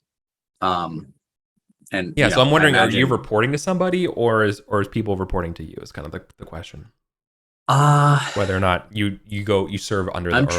I'm trying to remember. I actually have it written down the size of the skill. Hold on, because in my play by post I looked it up. Okay, a lance. So that's the smallest. 10 knights isn't a skill. I don't think it'd be out of question for Acewin to have 10 knights. Under there. So I'd say I've got my own skill. Oh yeah, awesome. Okay, then I need you to test battle as well. Because you're in a position to control the tempo. Okay. A pass. Fantastic. All right. So you can either choose to pursue, or like push it, like basically push deeper. You can continue the attack, or you can kind of join with another skill and attack with another. So given the success here, if you want, like you could maybe possibly join this push that you see, right? Like you see that Till said. Absolutely. I think if there's a chance for glory here, Acewood's gonna grab one with both hands. Okay. Absolutely. So you're all right. Cool. Yeah, so you're gonna be helping out Gorthrin then. As you're gonna push forward and go after this commander. You see what he's doing. We're like, well, let's support him. Let's give him the space he needs to take it. Because you point a wrecking ball like Gorthrin at a commander. You don't need to help the wrecking ball. You just need to make sure the wrecking ball hits. All right, but I do have a very important question for you, Jim. Does your crit of your battle, is this a lesson of you putting your skill first, or is this again just like everyone on me? And you just you know what I mean? Is it not Acewin's advice? It is actually like, is it just your old ways that are just hyper effective right now, or is it actually listening to the advice that turns the table here that's super effective in this moment? Yeah, I think like it. I mean, it doesn't sound like we got the worst of it or anything. Like Gorthrin took a wound, but we seem to have the upper hand. This is probably like Gorthrin's going to remember to not just rush in without making sure that that his squad can't follow. He's going to look, but he's definitely in the spirit of himself. Of like, they're on the run, they're on the back pedal. We have the momentum. Like, quick check to make sure everybody's behind me, but. He's doing that as he's going forward. Sure, but in the process of that's grand. So like what I hear is like, okay, normally what you would do in this situation is like they're falling back, let's press. But you're taking Acewin's advice to heart, and you're like, hold on a second, let's breathe. And as soon as you like look around, you spot this opening, right? You see like the banners around, you're like, oh, right there, let's go, and like that, and that affords you the opportunity. Yeah, if you had been the old Gorthrin ways, you would have been pursuing the enemies you just fought instead of taking the moment and seeing an opening elsewhere. Right. Yeah. Exactly. That's what I was trying to say. Yeah. Yeah, the fallbacks created a gap. Love it. Awesome. All right. So each of you are going to be fighting then against, for this first round, are going to be Shield Warriors, followed by Axemen again. So let's do this. So you're basically fighting the guards to get to the leader, right? Yeah. Are they mounted? No. It's mounted as well. Okay. No. Shield Warriors are not, but they do have great shields, basically. Sure. They have shields and axes. Okay. But not great axes then. Axes. Nope. Right. They are. So this is a moment thing. We're still rolling sword. Yeah. They're going to call upon the loyalty though of their lord, right? To protect them. Sure. All right. Batch 1. This will be for like Acewin. This one's going to be for Gorthrin. Honor. All right. Yep. Yeah, I'm thinking of calling on. I'm going to call on Love of Family, but it's found family. I think Acewin is really motivated to see in his first battle as like the Lord Banneret. Yeah. I think I'm going to call on Love of Family, but it's kind of Gorthrin directed more than like my family. Hell yeah. Oh, hell yeah. You crit a passion. Is that plus 20? I think so. I think it is a plus 20. You reverse age. Yeah. You get younger. Somehow still didn't fucking crit. How do you? That's impossible. You literally get plus 20 to the roll. Yeah, you have to exceed 20. So it'd be plus 16. I rolled a 1. Oh my god. Oh no. Wait, no, what's your base sword? 16. It would have been 36. So you're adding. Oh, I see. So you're at. Oh my god. Adding 16. No. It should be. You're adding 26 to it. You forgot a 10. Because it's 16 plus 20 is 36. Right, but because we have to bound it to 20, right? So we subtract 20 from that. Oh, right. That's what we're doing. Yeah, we're bounding. Yeah, you're right. We're keeping it. I forgot we're doing that. I forgot They we never you looped it again and like Yep. all right. Okay. I mean, 17 is still a success. You loop the modulo 20 again. Yeah. Jesus. All right. They're rolling a 25, so they're rolling with a +5.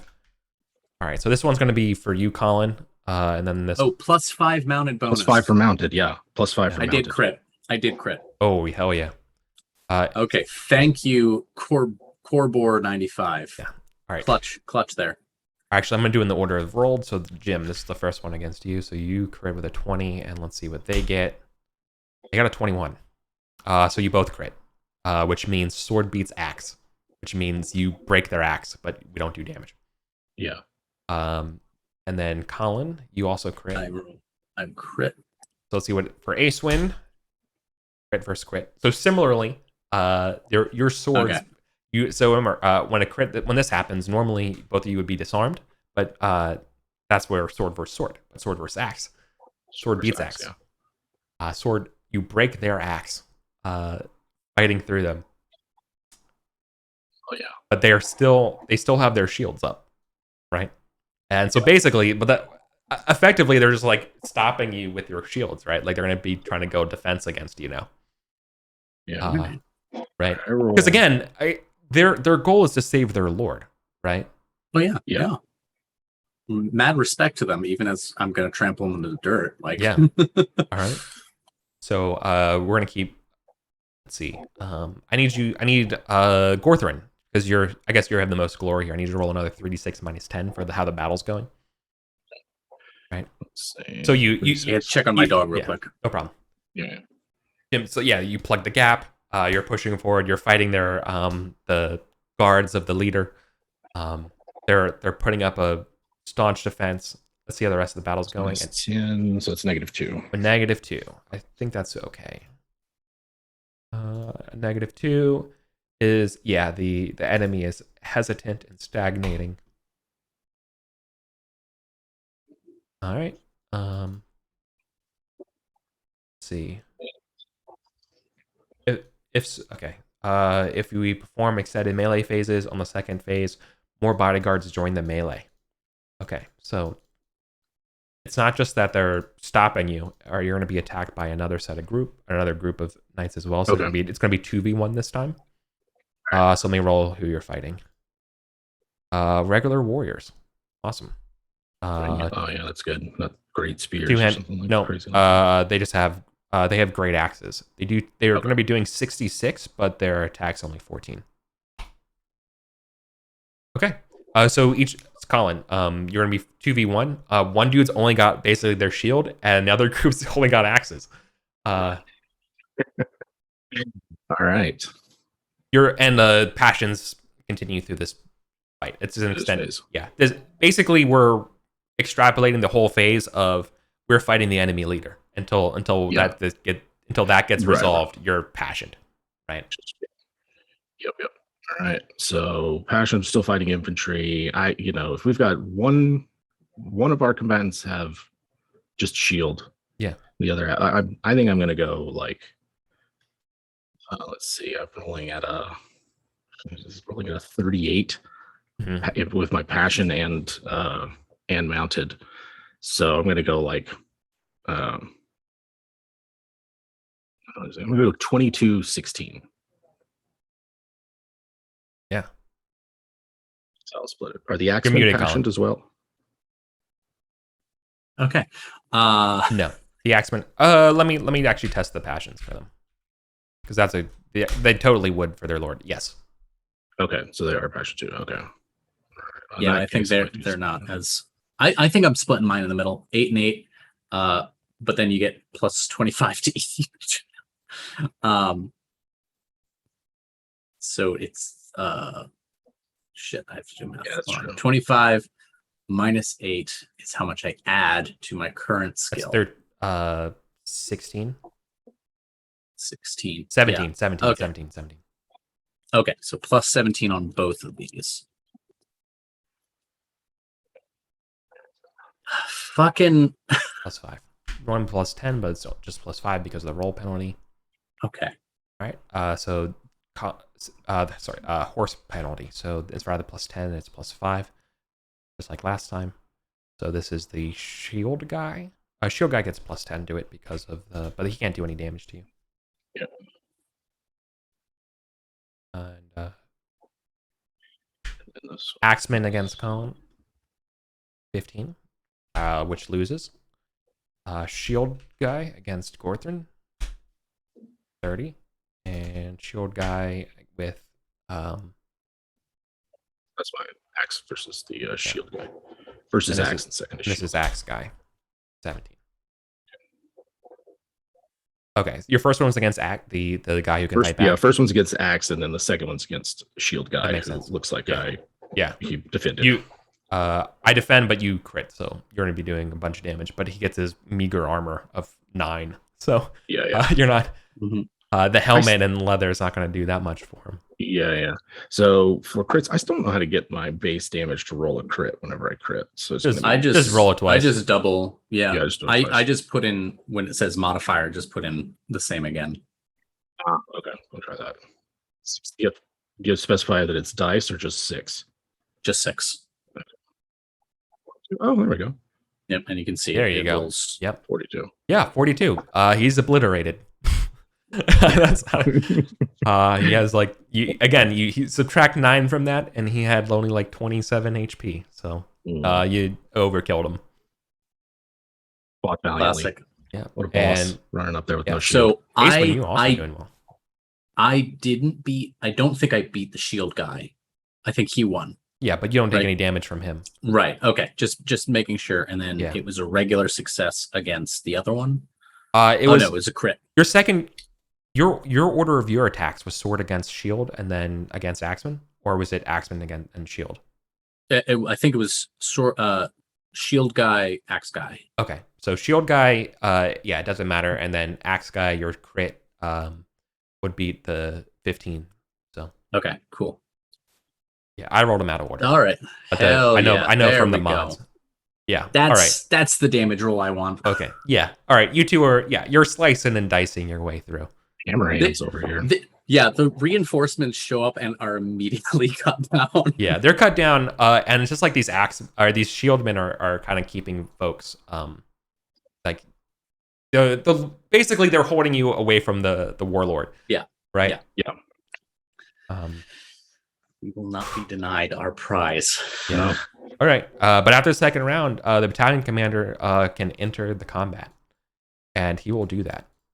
Yeah. Oh. Okay.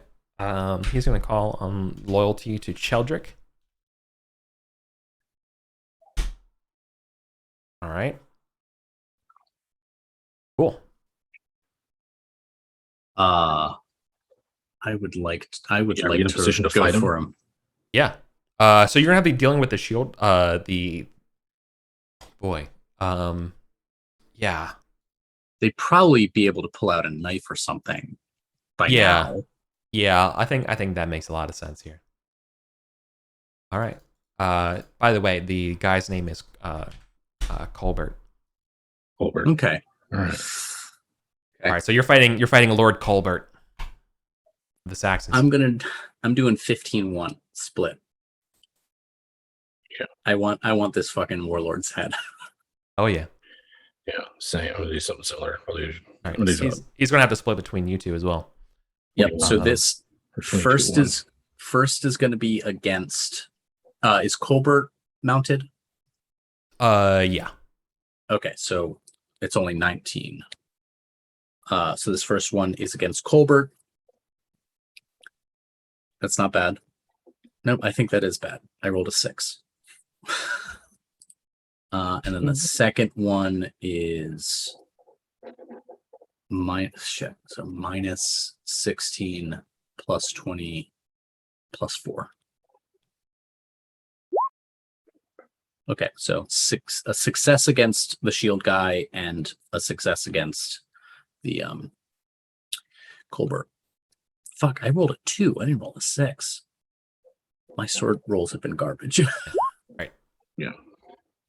That's the shield guy. So 18 versus Colbert. Okay. Colbert is rolling 16 and for Acewin and 12 for Gorthrin.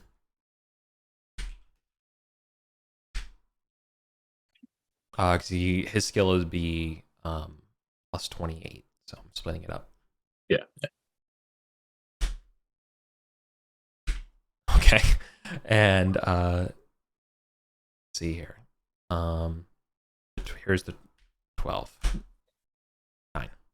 All right. So you beat Colin, you beat him, and he beats Gorthrin. I got 18 versus him.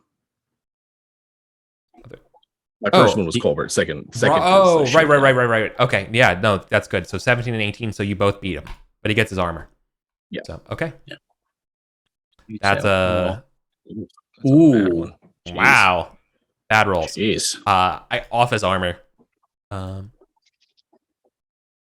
and I think for the shield dudes, I don't think they can. I don't think they can lose. They're rolling plus 15. Yeah. So I'm not even gonna roll for them. They just auto pass. Well, they might crit. They still can't do damage to I you don't. because they're taking defense. Oh, they did full defense. Okay. Yeah, that's basically all they're. But if it was possible, they would try to fight like and protect their lord. You know what I mean? Like as like give them kind of armor as possible, right? Yeah. Okay. Can you each of you roll another? Can Gorthrin? Can you roll a 3d6 minus 10 for me? This is again the battle events. As things transpire. -3. That's good. All right. There are more friends than enemies around here.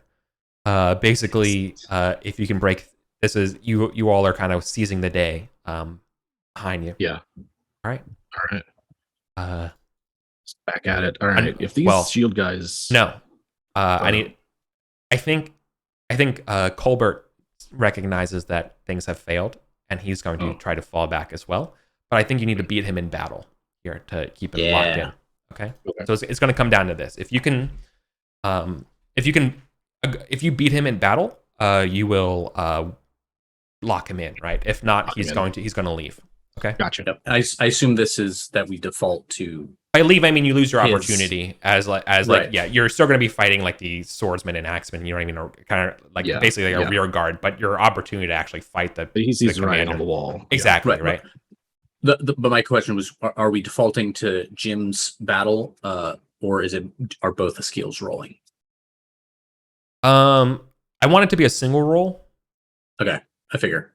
Yeah, whoever's highest, the higher battle I'll allow, though, right? Because whoever is the strongest one to keep that person engaged would make perfect sense, right? I think that's definitely Acewin. Then I bet 18. Yeah. Okay. All right. I don't want to fuck this up. We're rolling even dice here. So 18 versus 18. 18 versus 18. But no, the passion would apply here. I mean, I don't think it really mattered. It would be. It's the difference between a fumble and a crit. Yeah. Then you should be impassioned by it. Okay. But then it's a crit. But then it's a crit versus a crit, and I don't know what happens when you crit versus a crit in a. Yeah. It still comes down to who rolled higher. Right? Yeah, that's how it is in fights. Oh well, then in that case, yeah, then you keep them in here.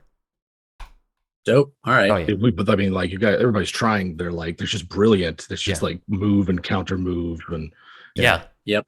So I think that's what it is that he tries to get away and slip past you like 4 times, and every time you catch up to him, right as this battle's going.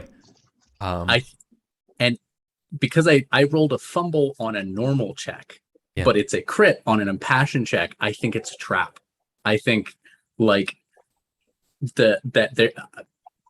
Acewin does something that requires like very high trust in like how the other knights are responding, and I like maybe baits him into thinking that he's got an avenue of escape that is not. And he realizes it too late. Mm-hmm. Right. Well, he's gonna fight cornered now. All right. None of us are passionate now. As right. As basically a new round. Yeah. That's fine. All right. I'm not gonna risk calling on a passion again. Yeah. All right. Gorthrin. He's just gonna go for it. Yeah. If there's still infantry around, I'll take the hit. Yeah, I think Ace. Yeah, that makes perfect sense. I was gonna say Ace. When I think you're in a position where you can kind of fight him mano a mano because of your trap here. But I feel like Gorthrin, if you wanted to make a quick like horsemanship or like your battle roll, your test, then you wouldn't have to fight through it. Like, yeah, you could just kind of like take the hit of somebody as you make your way to help Ace win. Whatever you want to do here. Whatever gets me closer to the commander. Right. Then test battle. Just test your own battle here. Okay. Oof, no. Okay. Which means you're gonna have to fight. You can fight the commander, but you're also gonna be fighting another guy. All right. Okay. Roll another Saxon. Gorthrin can take the hit. Yeah. All right. You're fighting a great axeman. The skill of 18. Okay. All right. So you're fighting. You're fighting at 28. Yeah, I actually think I need to call on passion to do this. So I can't call on family just again. 18. He's fighting just 18. Just 18. I mean, my sword is not great. Ace1 is not her father. Do I risk rolling honor now? Because I think if any of them apply, it would be. He's going to have to split it between you and Gorthrin. Oh, true. Yep. I really want this fucker though. Yeah. I'm gonna risk it. I'm gonna roll honor because I think this is I think the difference between Aeswin and Gareth. Because Aeswin is much more focused on like personal glory, personal honor, where Gareth eventually he started out that way, but eventually he was like, no, I'll be the man in the background. Like I'll be that dude. Okay. So I get plus 10. So I'm rolling at a 26. God bless my fucking rolls. All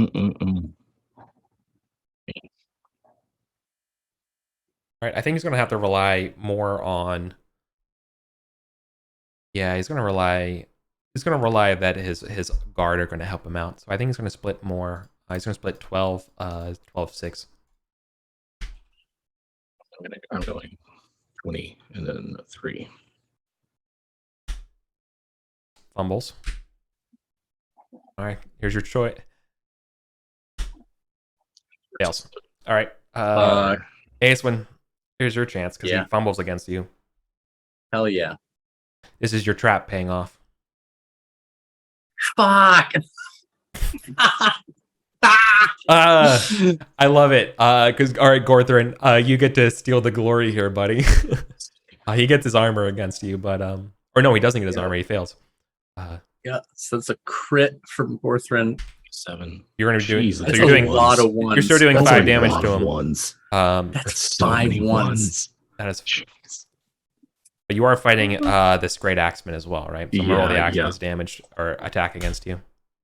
I rolled 2. Well, I haven't even rolled to see what because I've got a I'm rolling at an 8, which I'm going to do some minus /RG20 less than 8.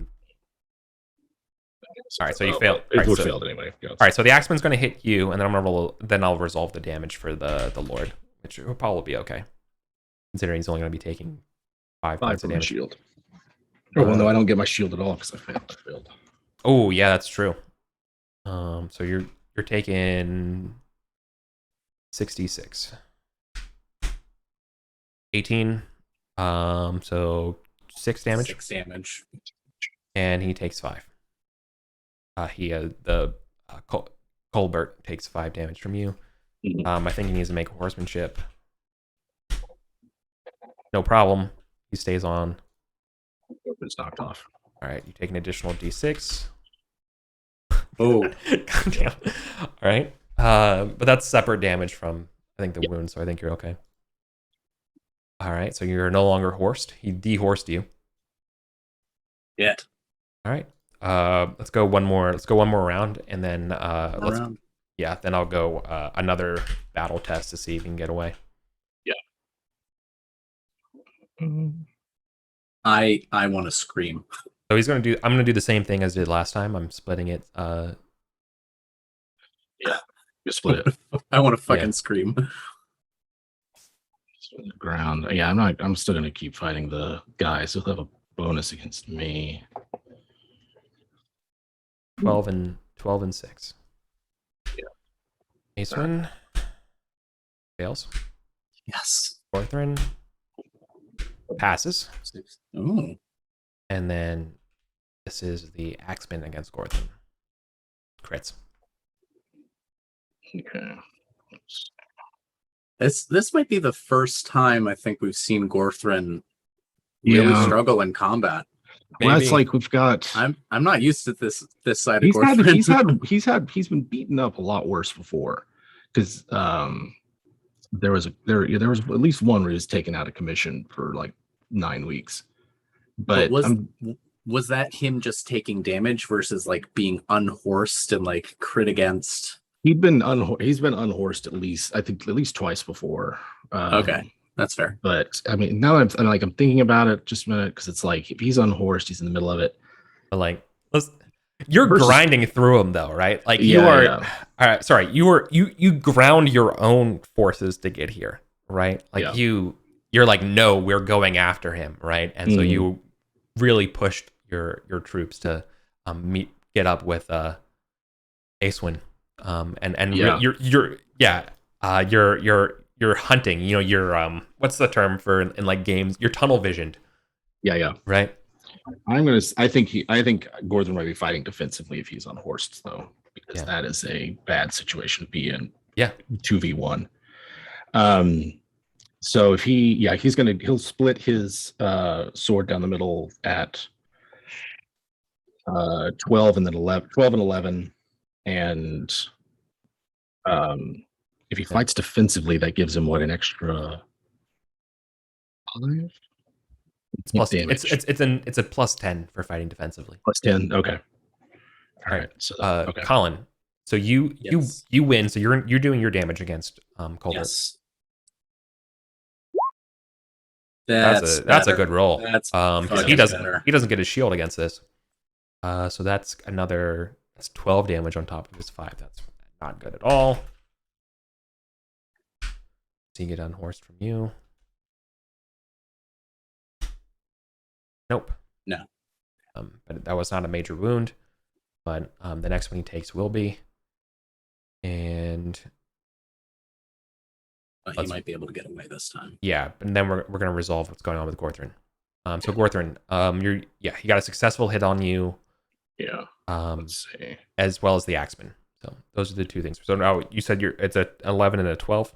How you were doing it? Yeah, I'm looking. So my base sword is 23. I want to split it so that it's 12 and 11. But then if I'm fighting defensively, that becomes a 33. 7, yeah. So 33. So we're looking at a 17 and a 16. 17 to 16. It's adding 5 to it. Yeah. So more than anything, I'm just like having to figure out the negative modifier. Oh yeah, right. I mean, again, rather than rolling you can just roll it a straight number. So I think it's just a d20 under 17 for your. Let's see. 17. We'll do. And this is against Colbert. Yeah. And then 17 to 16. So 17 gets, but he fumbles. Ooh, he fumbles. You fumbled against the Axeman who crit you, which means you don't get your shield. Don't get shield. Oh no. So you're gonna eat 12d6. You beat me on the. So you are doing your damage against Colbert. But you're fighting defensively though. Yeah, he's fighting defensively. So you don't get to do damage. But then that fumble is real bad though. Yeah. Okay, man. See how it goes. 12d6. 1. That's probably gonna be real bad. That's a lot of 6s. All right, let's see it. That is a lot of 6s. We're probably gonna have to come back to does one of Gorthrin's retinue step in front of him? Yeah, get down, Mr. President modes. Yeah. So for starters, you're subtracting 16 from it. Because no. Just your armor. Just the armor, right? Yep. Not the shield though. So not great, buddy. No, it's not. Yeah, even if he was at full health. Even if he was at full health, he'd be down. So yeah, this is one of the. I think he's gonna have. This is why you keep a retainer group around. Let's see how How does that choose? How does that work again? The only other time we've done is when Irwin was about to die. Yeah. Yes. I did it too during the Battle of Alder's Gap. Yeah. Hold on. It's really bad though. It's in the book of battle. Yeah. I'll pull it up real quick because I do remember vaguely. You basically like it I think you get to reroll or something. Yeah, you get like reroll. All right, Book of Battles. It would be Bodyguard loss. Bodyguard loss.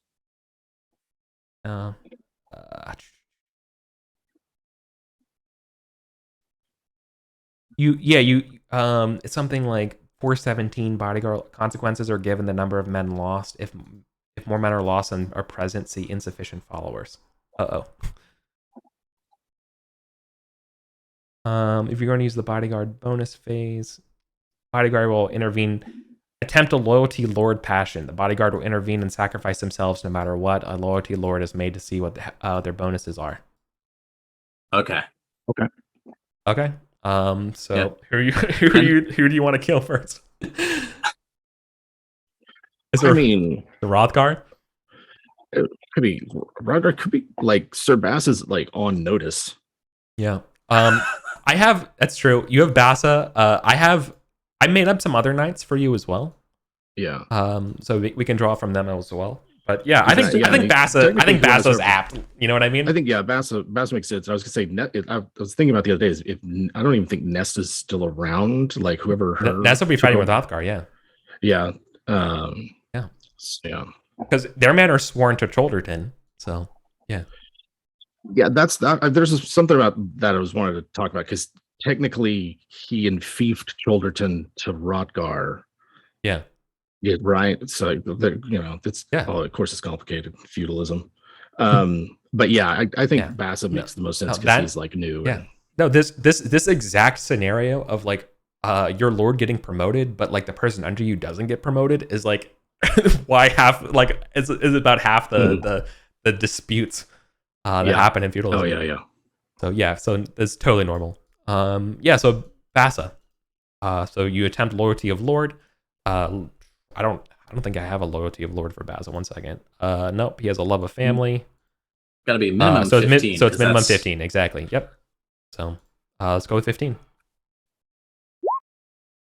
Passes. The passion is rolled normally. Okay. Let's see here. What page is this on, by the way? I don't know, I'm looking at page 66 and see if like this is like the bodyguard phase. Like I'm trying, unless it's somewhere else. Table look. I'll be able to recognize it on site because it's what I was looking for. 60. Nope, that's 59. There we go. Bodyguard bonus. Yep. This is definitely what I used at Alder's Gap. Okay. So basically this is just or is it followers fight phase? No.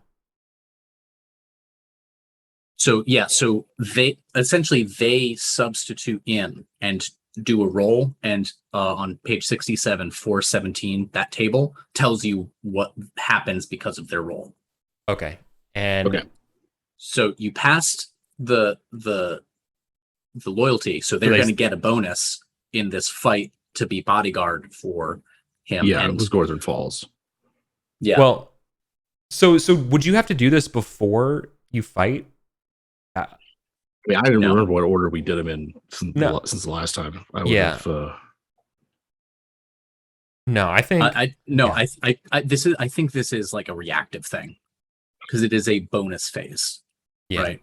Oh yeah. Certainly. It happens. It explicitly happens after the melee phase. A leader can use this bonus either before or after seeing the results of his melee round. Oh, good. All right. The bodyguard bonus discards the melee results. So you essentially jettison whatever just happened. Nope. And then you do it like again. A complete retcon. Yeah. Kind of. But he's fighting Bassa now. Right? Yeah. Exactly. The accent is fighting Bassa.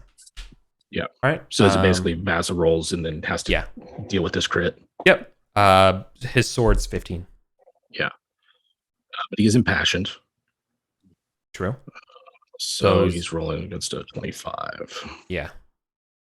It's actually not just Bassa. It's 1d6 on a success. So I fail. So you pass. When you win, the Lord is saved, and you're going to lose 1d6 men. 26 men. Yeah, I remember it's surprisingly punishing. Yeah. Okay. Because So there we go. it really is like your bodyguard swooping in to say Basically what the ducal knights did to us with Gorlois.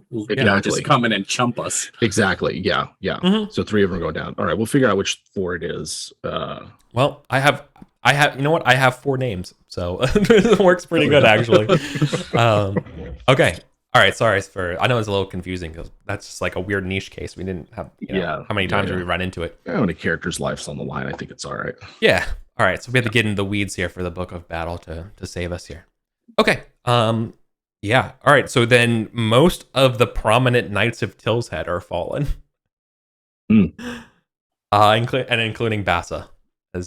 All right. And then I think as an appropriate is that he's going to get away. Yep. Despite the losses. Damn.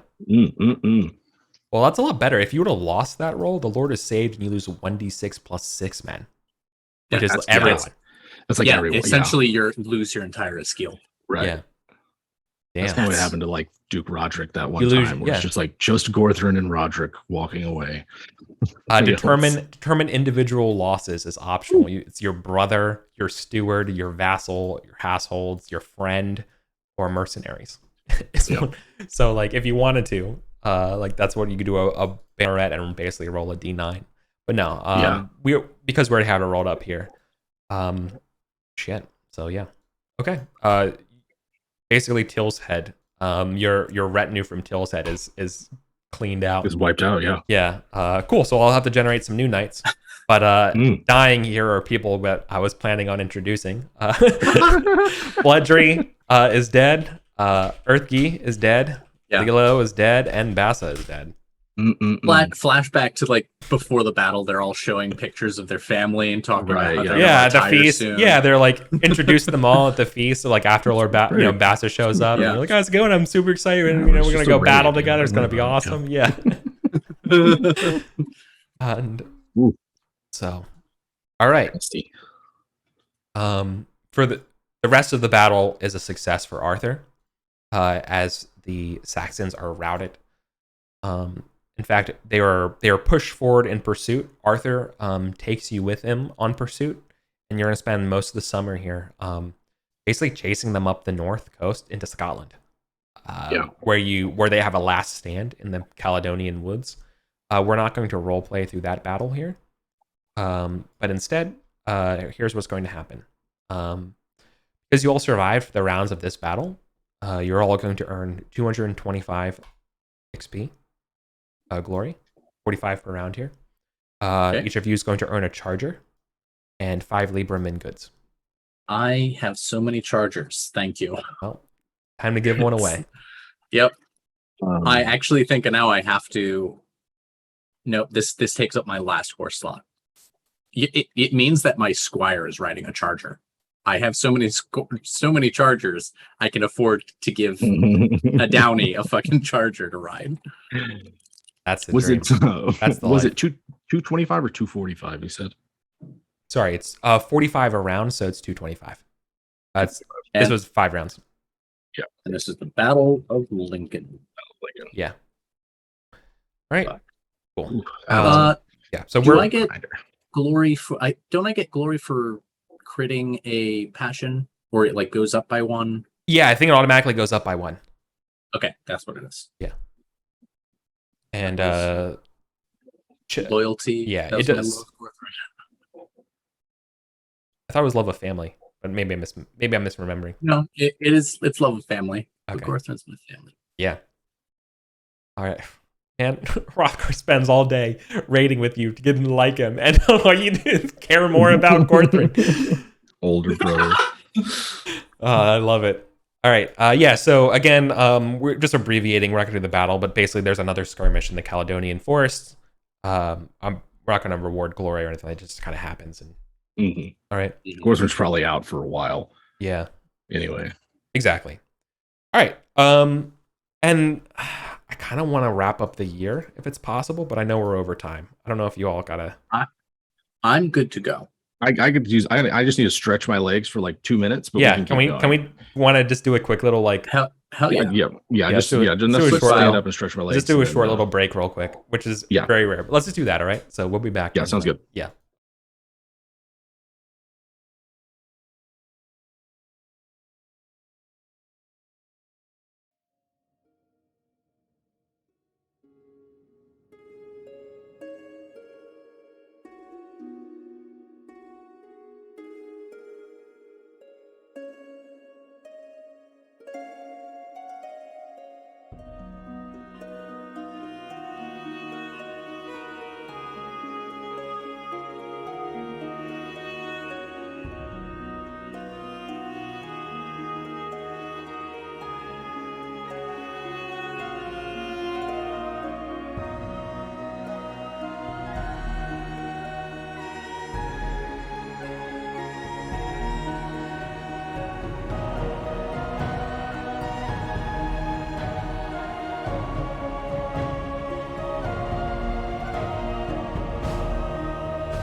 Okay.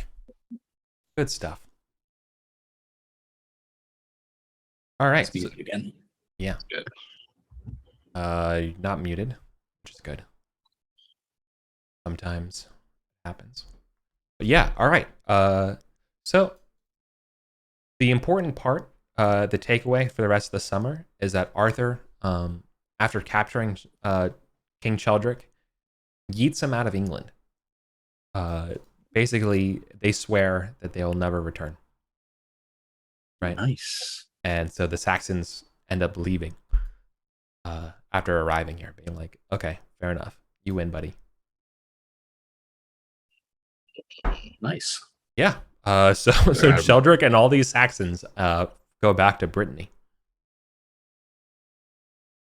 Or I guess Germany is where they're from. Mm-hmm. Yeah. All right.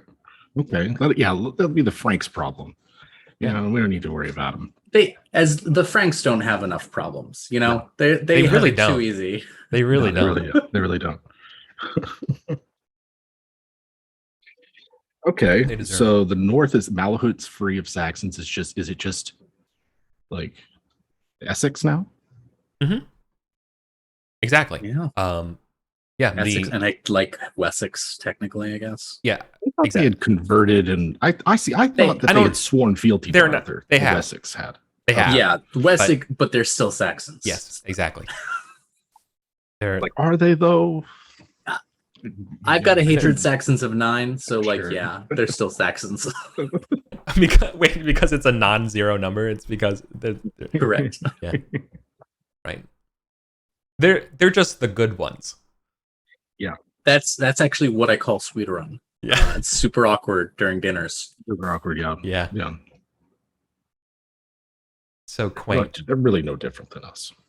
Once you get to know them. True, they bleed just the same. So God. All right then.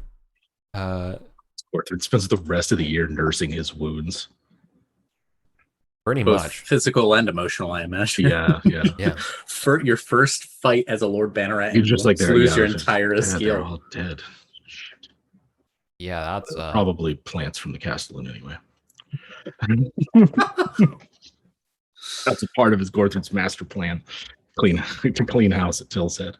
Hmm. No, I mean, like, yeah, he did not learn the lesson that Acewin was trying to impart to him clearly, because he went somewhere that his followers are going to follow, and then they're going to pay the price when the shit hits the fan.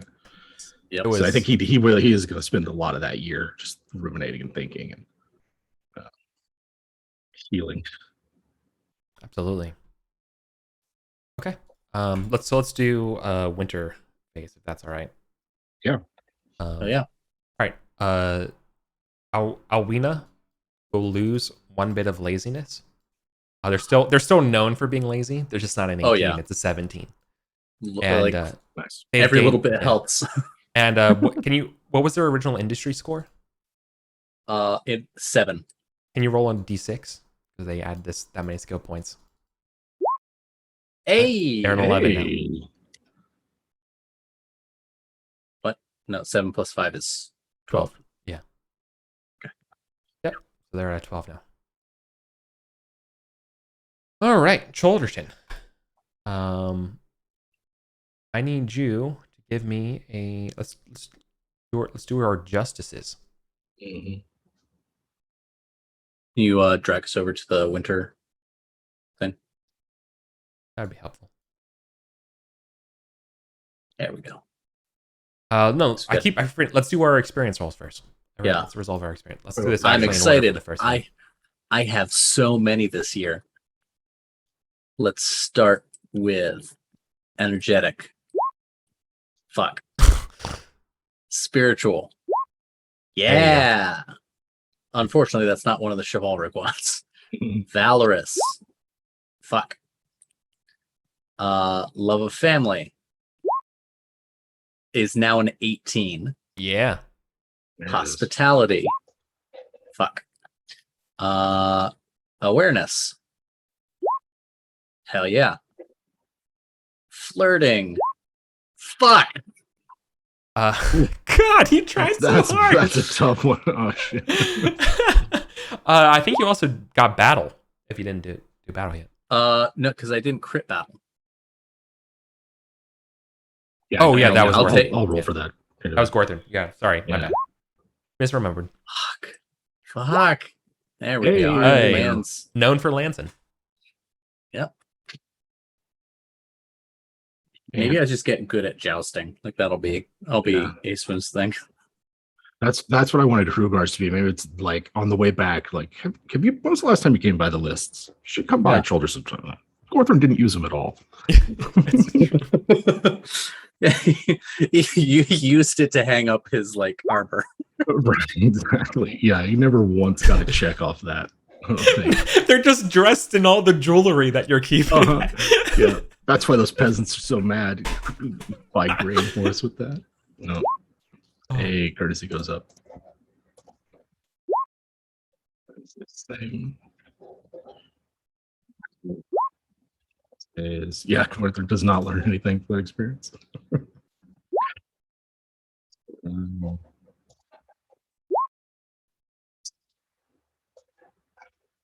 So Trainer's that's not for paying Gorthon. off. Yeah. Yeah, the trainer's. I mean, it started at a 7. But, Yeah. Gordar, Gorthon's a challenging pupil. And then for Rugar, his energetic goes up. Those bees are paying off already. He is not maintaining the standing stones that are on Yeah. Shoulderton. Okay. Rugar isn't, so I'm not rolling the checks for him for that. Yeah. Um, That makes sense. He has to find him. Yeah, he doesn't know where they are, and he's not pagan anyway. Jealous pays off. Stays. He's like, it's just, oh, look at these stones. Oh, that's nice. Hey, look at these Yeah, blue well, roses. Beautiful. Yeah, check these out. Look at Yeah. that. Absolutely gorgeous. All right, so it looks, yeah, his energetic went up. Yeah, he's got a new manor. He actually has to do something now. Yeah. Flirting went up, but no lazy roosters. No lazy roosters. All right. So that's none of us have to worry about aging. Yep. Nope. Then household survival. All right. This will also be when you roll for kids, right? No. Kids are later. Okay, that's later. Okay. All right, let's go down.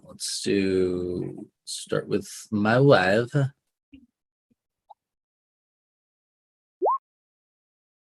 do not have her. Let's roll. Thank God. All right, Archibald.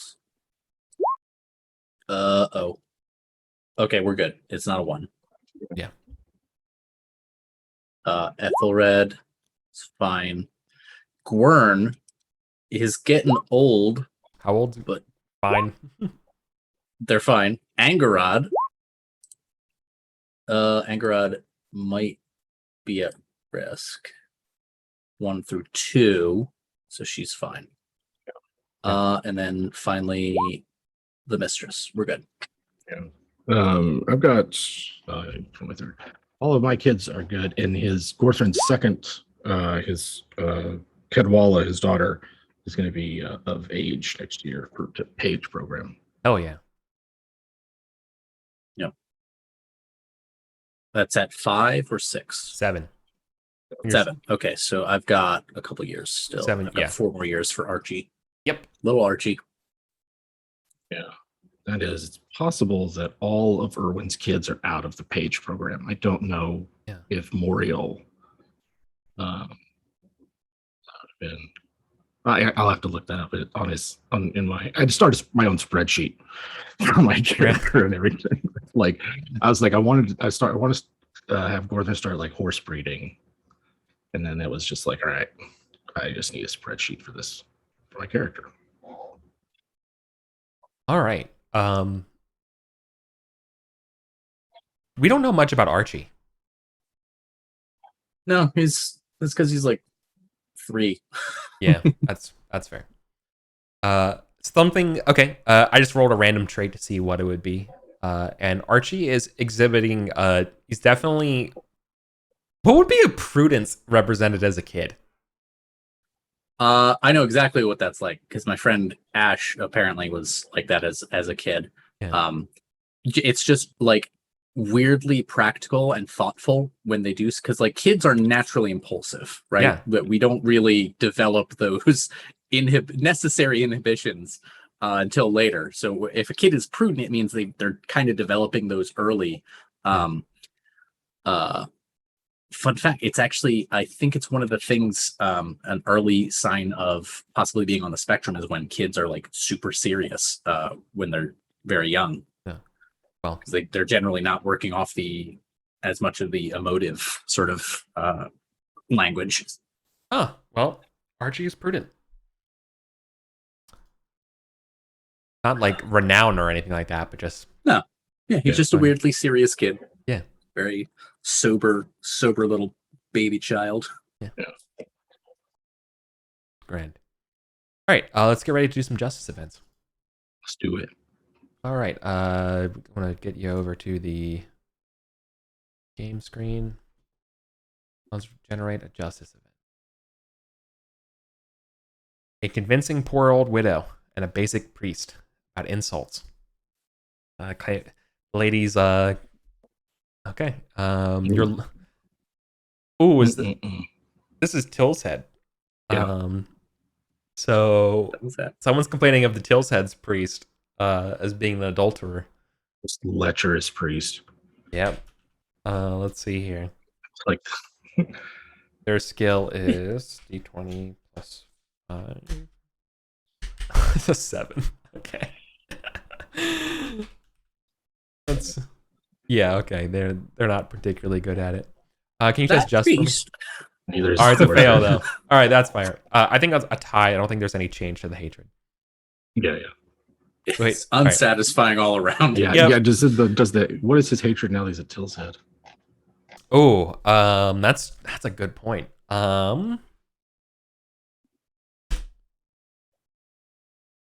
6. Sorry, buddy. Yeah. No, I've got a. I was gonna throw everybody a party. Yeah. So I think you're finding that Till's head. Yeah, there's a lot of misgivings Sure, beneath the surface. sure. Now that you're living here and seeing it, yeah, everyone. Apparently, the last lord here did not do a good job, and yeah, Really? Okay. you're discovering. Like I don't have to generate. I have no idea what it would be at the moment, but it's I imagine that there's a past, and there are things and rumors and stuff between the Lord and the people. Yeah, that well, were, and then- always kept hush and kept quiet. That is, Sure, and Sir Uh, Balin was Lord of Till's head for what, all of 2 years? yeah. So it was Barely before enough that. time. Yeah, exactly. Yeah. Oh yeah, and then we had this new. You're the next new guy, sure. That's Exactly. what they said the last time. Yep. Yeah.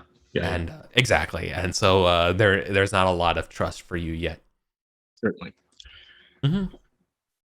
So new ruler penalty in Crusader Kings. All right. Makes sense. Oh. Okay. Yeah. So we both. So I don't think I think you have a love. I think so. You just auto fail, which is fine. That's what he's been doing so far. Yeah. So just a 0. All right. Which makes your weather a 14 this year. Got it. Let's figure out your justice event. Ooh, a poor old widow and a rich farmer who offers you a librum to settle for him about a fire.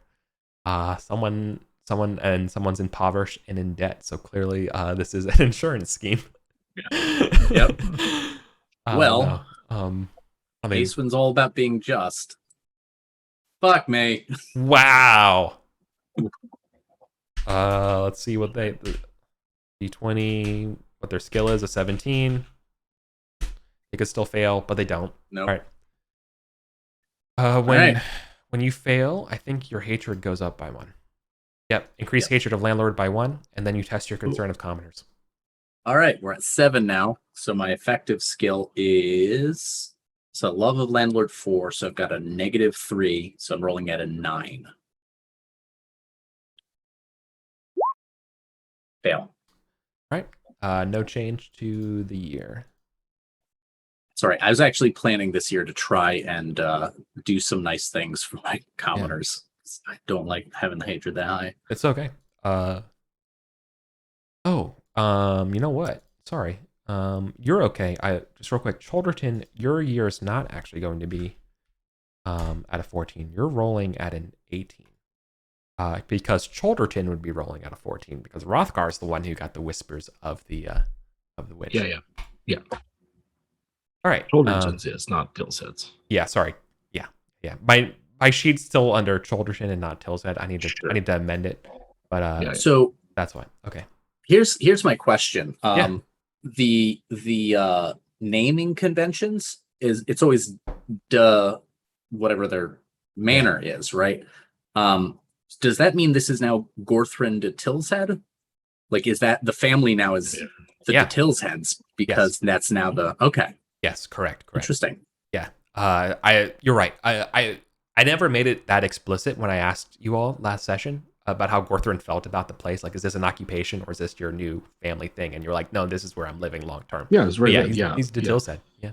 Yeah, I mean, he moves up and like he sort of like sheds Cholderton like a crab shedding in his old shell, and someone else moves in, but it's like still his. Like he still has claim to that income and right. Yeah. I sort of meant in like the family culture, Yeah. No, this is a new. He's like it's he got promoted. New. New digs. Yeah. I also I get the hunting, impression, occasionally. That's what I was trying to get at with Miff at the feast, being like Miff's okay, like Miff kind of representing the old guard, being like, your dad would have been cool with that. Like you're doing like hell yeah, move up, like that's sick. Yeah. I also get the impression that like the last name, the de blank, I don't think it has the same sentimentality that we attach to our last names, because like it really is a description of literally like where you're from. Yeah, that was a big problem whenever like a lot of the European aristocracies democratized. Of like, what do you call these people? Like they no longer have a legal status, but they don't have names like we do. Like, what would you call Miller. the Queen of England if she was no longer the Yeah. Queen? Windsor, Right. Yeah. Elizabeth Windsor. Gross. That's a lot of them. That's what a lot of them did. Yeah. I had to just pick a new name. But Yeah. no. You're named after the Gorthrin- land. Land's not named after you. Exactly right. Gorthrin is of a different. He has a different mother than the rest of Erwin's kids. He's, I mean, like in many ways, he's founding a new family because they're different. They're everybody else are just their half brothers, half sisters. Like they're part of the family, but not like of his loins.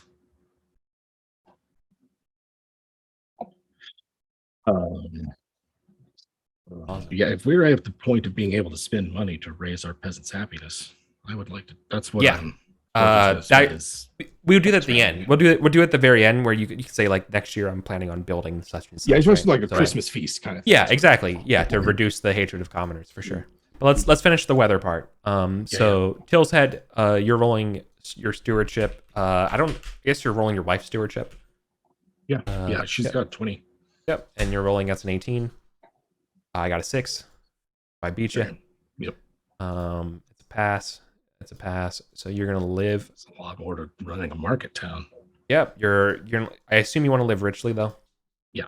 Cool. It's gonna cost you 16. No big deal. Done it. Nope. You're rolling against a 13. Okay. You got the easy. All right. Gwern. I fail. Where? Oh boy. I believe that's the benefit one. So no, I have to fumble. So I fail. You crit. So you automatically live richly. Gwern is doing good work. They've always been one of my most loyal and most effective servants of the De Winterborn Gunnet family. Like, one of the first NPCs Gareth ever hired. Yeah, was the steward, because like Gareth was like, I'm not fucking doing this. Yeah, I'm not. No way. No, am I dealing with this? Mm-hmm. And Elaine was also like, I'm not into this either. Yeah. Awesome. All right. Now we got to do spouse industry, and then just the yearly improvements, and then the rest of the expenses for the year. We will. Fucking Alwina, hell yeah. Industrious this year. Yep. Hell yeah. I don't know what amendments are at Till's Head. Let's assume let's just operate as though it's Childerton for this year, if that's cool with you. Okay. I'll work that out with you before the end of next week. Yeah, I had questions about it, but didn't get to it this week. Yeah. About what I completely forgot that I should have looked that up. That's my bad.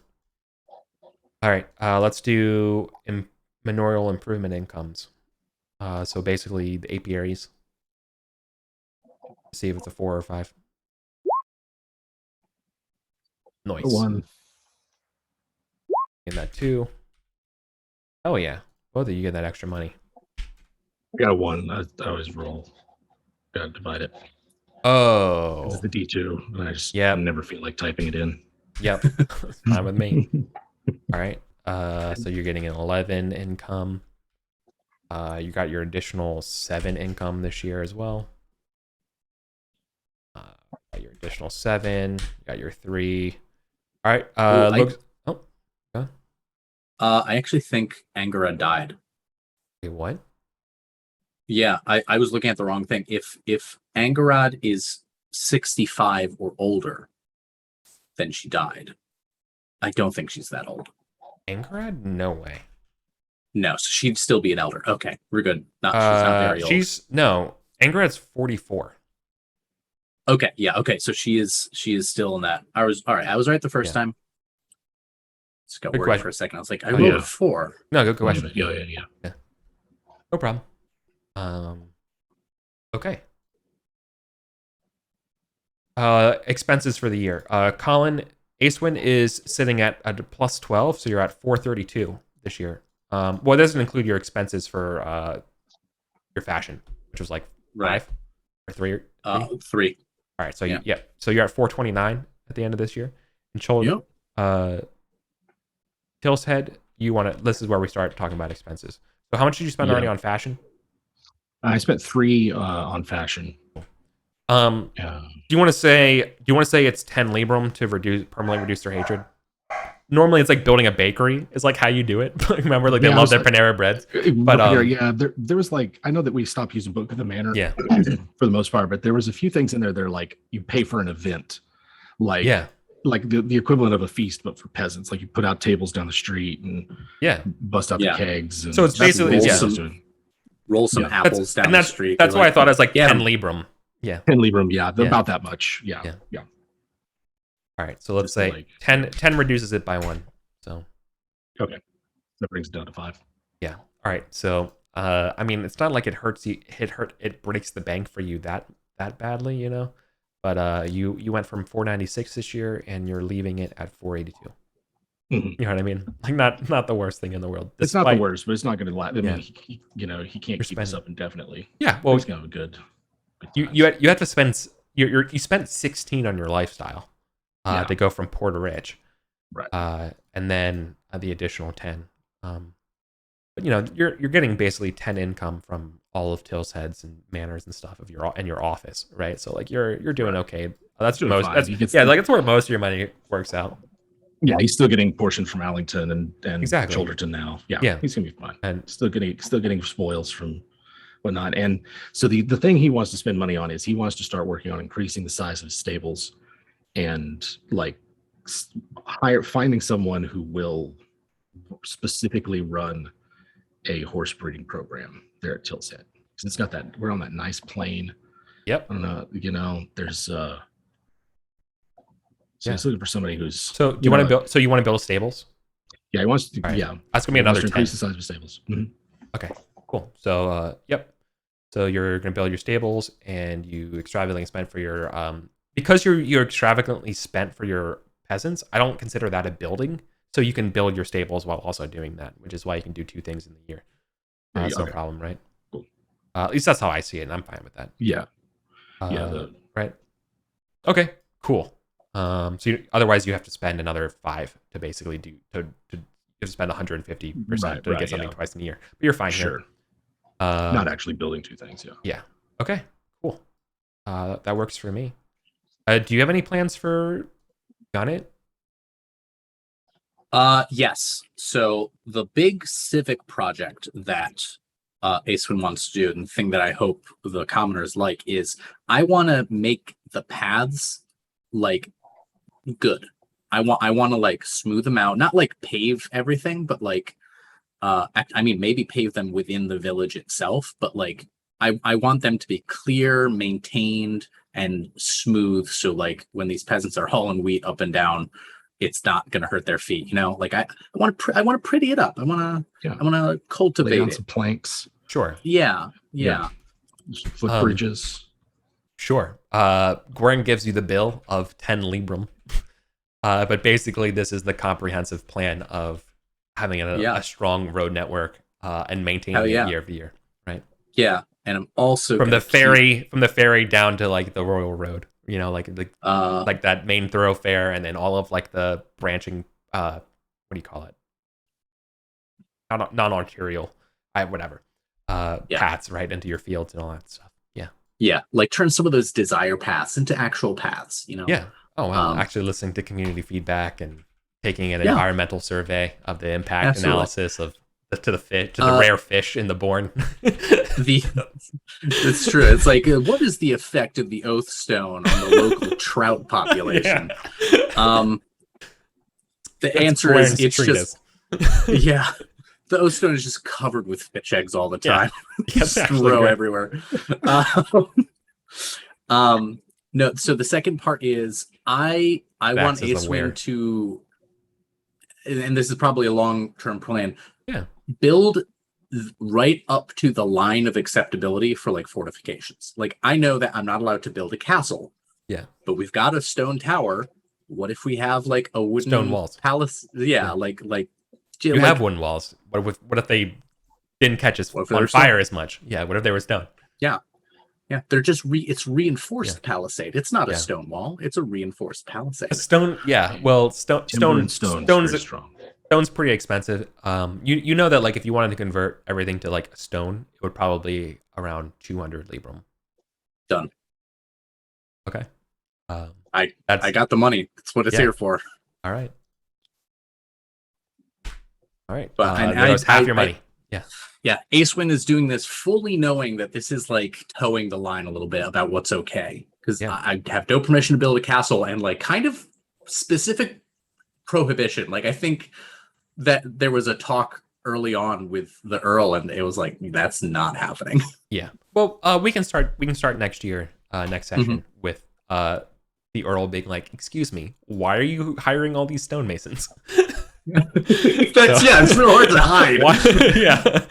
So I can't help but notice you have 17 stonemasons. Yeah. Yeah. Dude, I can't fix my damn toilet. like I mean, because you have all the dudes booked up through October. Yeah, I get my normal contractors are exactly, man. Awesome. Okay. Well then that will finish the economics part of the year. Yeah. Stable roles and then family roles, and that's where we have childbirth and then training and glory, right? So okay. 2, 3, 5, 6. Worst time. We're all good. Hell yeah. You want to see if any of them give birth? I do not have room in my stables, so no. Okay. I lost a palfrey. Yeah. You gained one though this year, didn't you? Oh no. That was Aza. Aza gained a palfrey. Which one did? No, Gortha got a charger, which he'll add. And he's increasing the size of his stables. Yeah. Because I thought I did mention that, right? You got Acewin, you got 20 glory, 2 librum, and a palfrey, I thought, from the raid. Yeah. Okay. Yep. All right. Nice. Can them breeding horses. So when a 6, we got a 6 on the breeding roll. What is that the special trait? Oh. I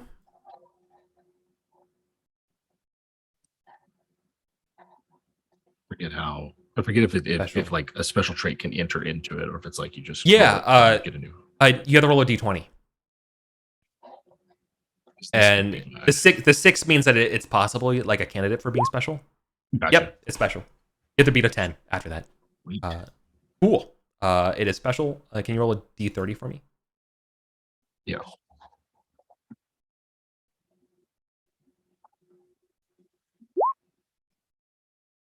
$17. I have to zoom in. It is something on marking on its right. Its right rear leg has a marking of a coronet, which is a thin white band above the hoof. It's got socks. Yeah. It has one sock. It has one sock. White coronet. Okay. Nice. Very good. Okay. Like that. So I'm just trying to keep track of those. Yeah. Maybe find a random horse generator. Yeah.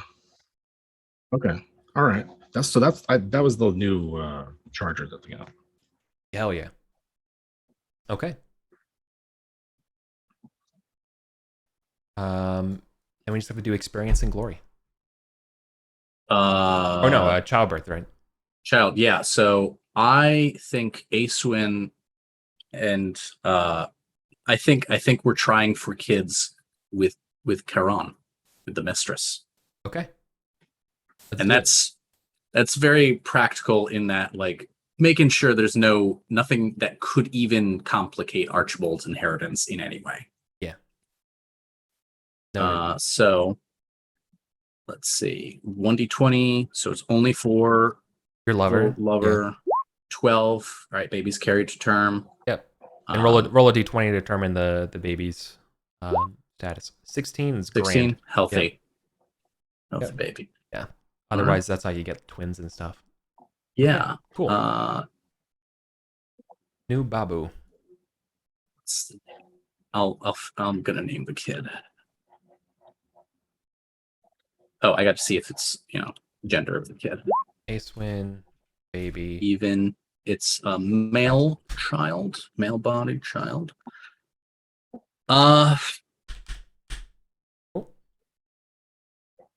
Random name. No, I'm taking a look at the Kimrick name list that I've got. I'm gonna pick something. Sounds good.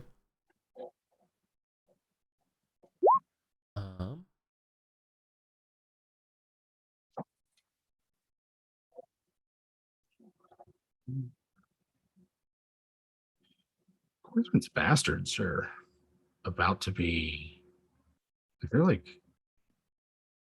born in 503. If it's 518, so like 15 or 16 years old almost.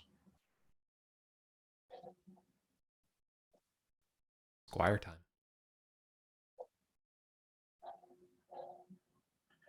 Yeah, he is not following up with them. Like he's resolved himself. Like if they seek him out, then he's not gonna turn him away or anything. But he's not gonna go looking for him. He's especially this year. He's like, oh yeah, trust me on this one mercenary. And then they all died. Of course, it gets laid up. Bad luck. Well, they might come up next year, considering how you have a new hiring now sign up on your right. Exactly. Yeah. And he's specifically hiring for people to work stables and and the like. Yeah. Yanto. Yanto is the name. Means God is gracious. Nice. Like Y-A-I-A? I-A-N-T-O. Yanto. Got it. Yanto. Yanto. Awesome. Let's add a little baby in there. All right. Yanto. Cool. I'll have to do some family events, but training and practice, calculate glory. Yeah.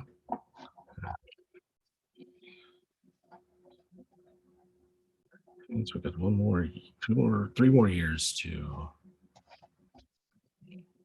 There it is.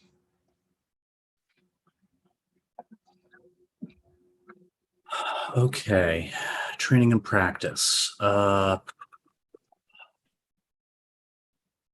one.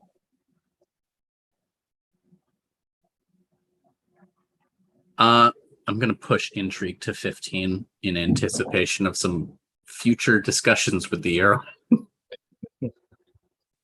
Or do I want to push courtesy to 15 for that? You have 5 points to distribute as long as they're not over 16. I could do. You might be able to shore up both of them. Yeah, that's true. I actually, I'm going to do, because hospitality got checked. That's been kind of a theme. I think I'm going to push courtesy to 15 because courtesy is how you say, I'm sorry. Intrigue is how you make sure you don't have to say you're sorry. I like that. Well said. Yeah. I'll do the. No, I'm ignoring attributes. It's a boring thing, but like, what if I just push the attribute up? No. Fuck that. I think with 66 damage, I'm about where I want with the attributes. I can't push my con or strength any higher. They're both at 20. Yeah, I think we've hit what Acewin is like. Now we can go into skills and traits going forward. Only. Yeah. I'm putting. You know who you are now at 30. You know what you like. I'm 31. 31. I'm thinking. It's always weird. Sorry. I was gonna say I'm thinking because I'm gonna go above 9K glory. So he's gonna get an extra night. Oh, I'm crossing 1,000 as well. Yeah. Ooh, hell yeah. Yeah, I'm hitting 7,000. Yeah, hitting 7,000 now. So I've got another attribute, trait, passion, or skill. really. You have a couple passions at 15, don't you, Colin? Uh, That might be I nice have to. Loyalty Lord is at 15. Everything else Yeah. is 16 or higher. That might be nice for the glory. But- Yeah, But you also that's might for the need it for glory. your. I'm looking at my traits as well Yeah, because exactly. I'm still So you're chasing going the for that. chivalry Exactly. bonus. Yeah. I forgot. Yeah. Um, That sounds prudent. Awesome. yeah, let's do let's push generous up to 15. I'm thinking something similar because I've been raising generous and honest, excuse me, the last few years, and they're pretty close. Like honest is a religious trait. Both of them are religious traits for Gorthrin.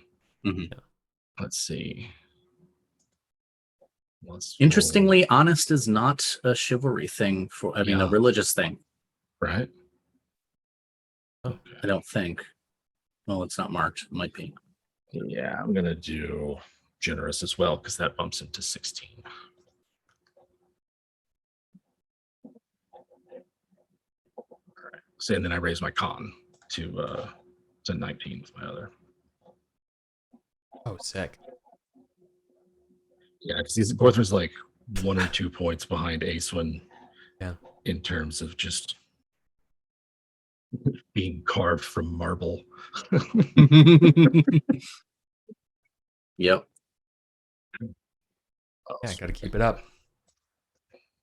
Beautiful. Yeah. All right. Then let me know the final glory counts and where you're spending that last point. All right, so my final glory is 7116. Let's see, my final glory is going to be 90-20. Hell yeah. I feel like every time I'm like, really how's shut up. Acewin so far behind in glory? It's like, well, Gorthrin had a long time outside of Irwin's shadow to build himself. Yeah. Like you got a big kicker from Gareth, right? Like yeah, it was pretty good. I think I was in 10,000 when he died. No, I was at 12,000. I was gonna say I thought it was 12. Yeah, that's like just whenever a new night comes in, you automatically get your past your threshold double over, right? Because you get nightly night bonus and then your father's bonus. Damn. Yeah. Hell yeah. Awesome then. Sweet. All right then. Awesome, yeah, thanks for indulging me today and going a little longer. All good. Cranked out a whole year. Nice. Yeah. And then we'll return next Monday, or sorry, next Sunday, for year 518. Awesome. But yeah. Oh yeah. Nice work, everybody. Good hustle. Very fun. Yeah. Very good. Absolutely. All right then. Cool. Shout outs. Anything shares? Doing anything cool? I'm still working on I think I might have mentioned I'm working on a free seminar lecture thing on the Green Knight, Gawain and the Green Knight, the text by the Pearl Poet. I'm doing a PowerPoint and everything. Yummy. I will eventually stream it and then edit it and throw that up on YouTube. It's gonna be called Footnotes from the Green Chapel, and so look for that. I'll announce it definitely. So cool. All right, yeah, looking forward to that. Awesome. Yeah, I'm just writing, working, nothing new. Yep. You're in the writing, the English minds. Yeah. Yep. Exactly. All right. Exactly. Cool. All right then. Cheers, everyone. We're out of here. Later.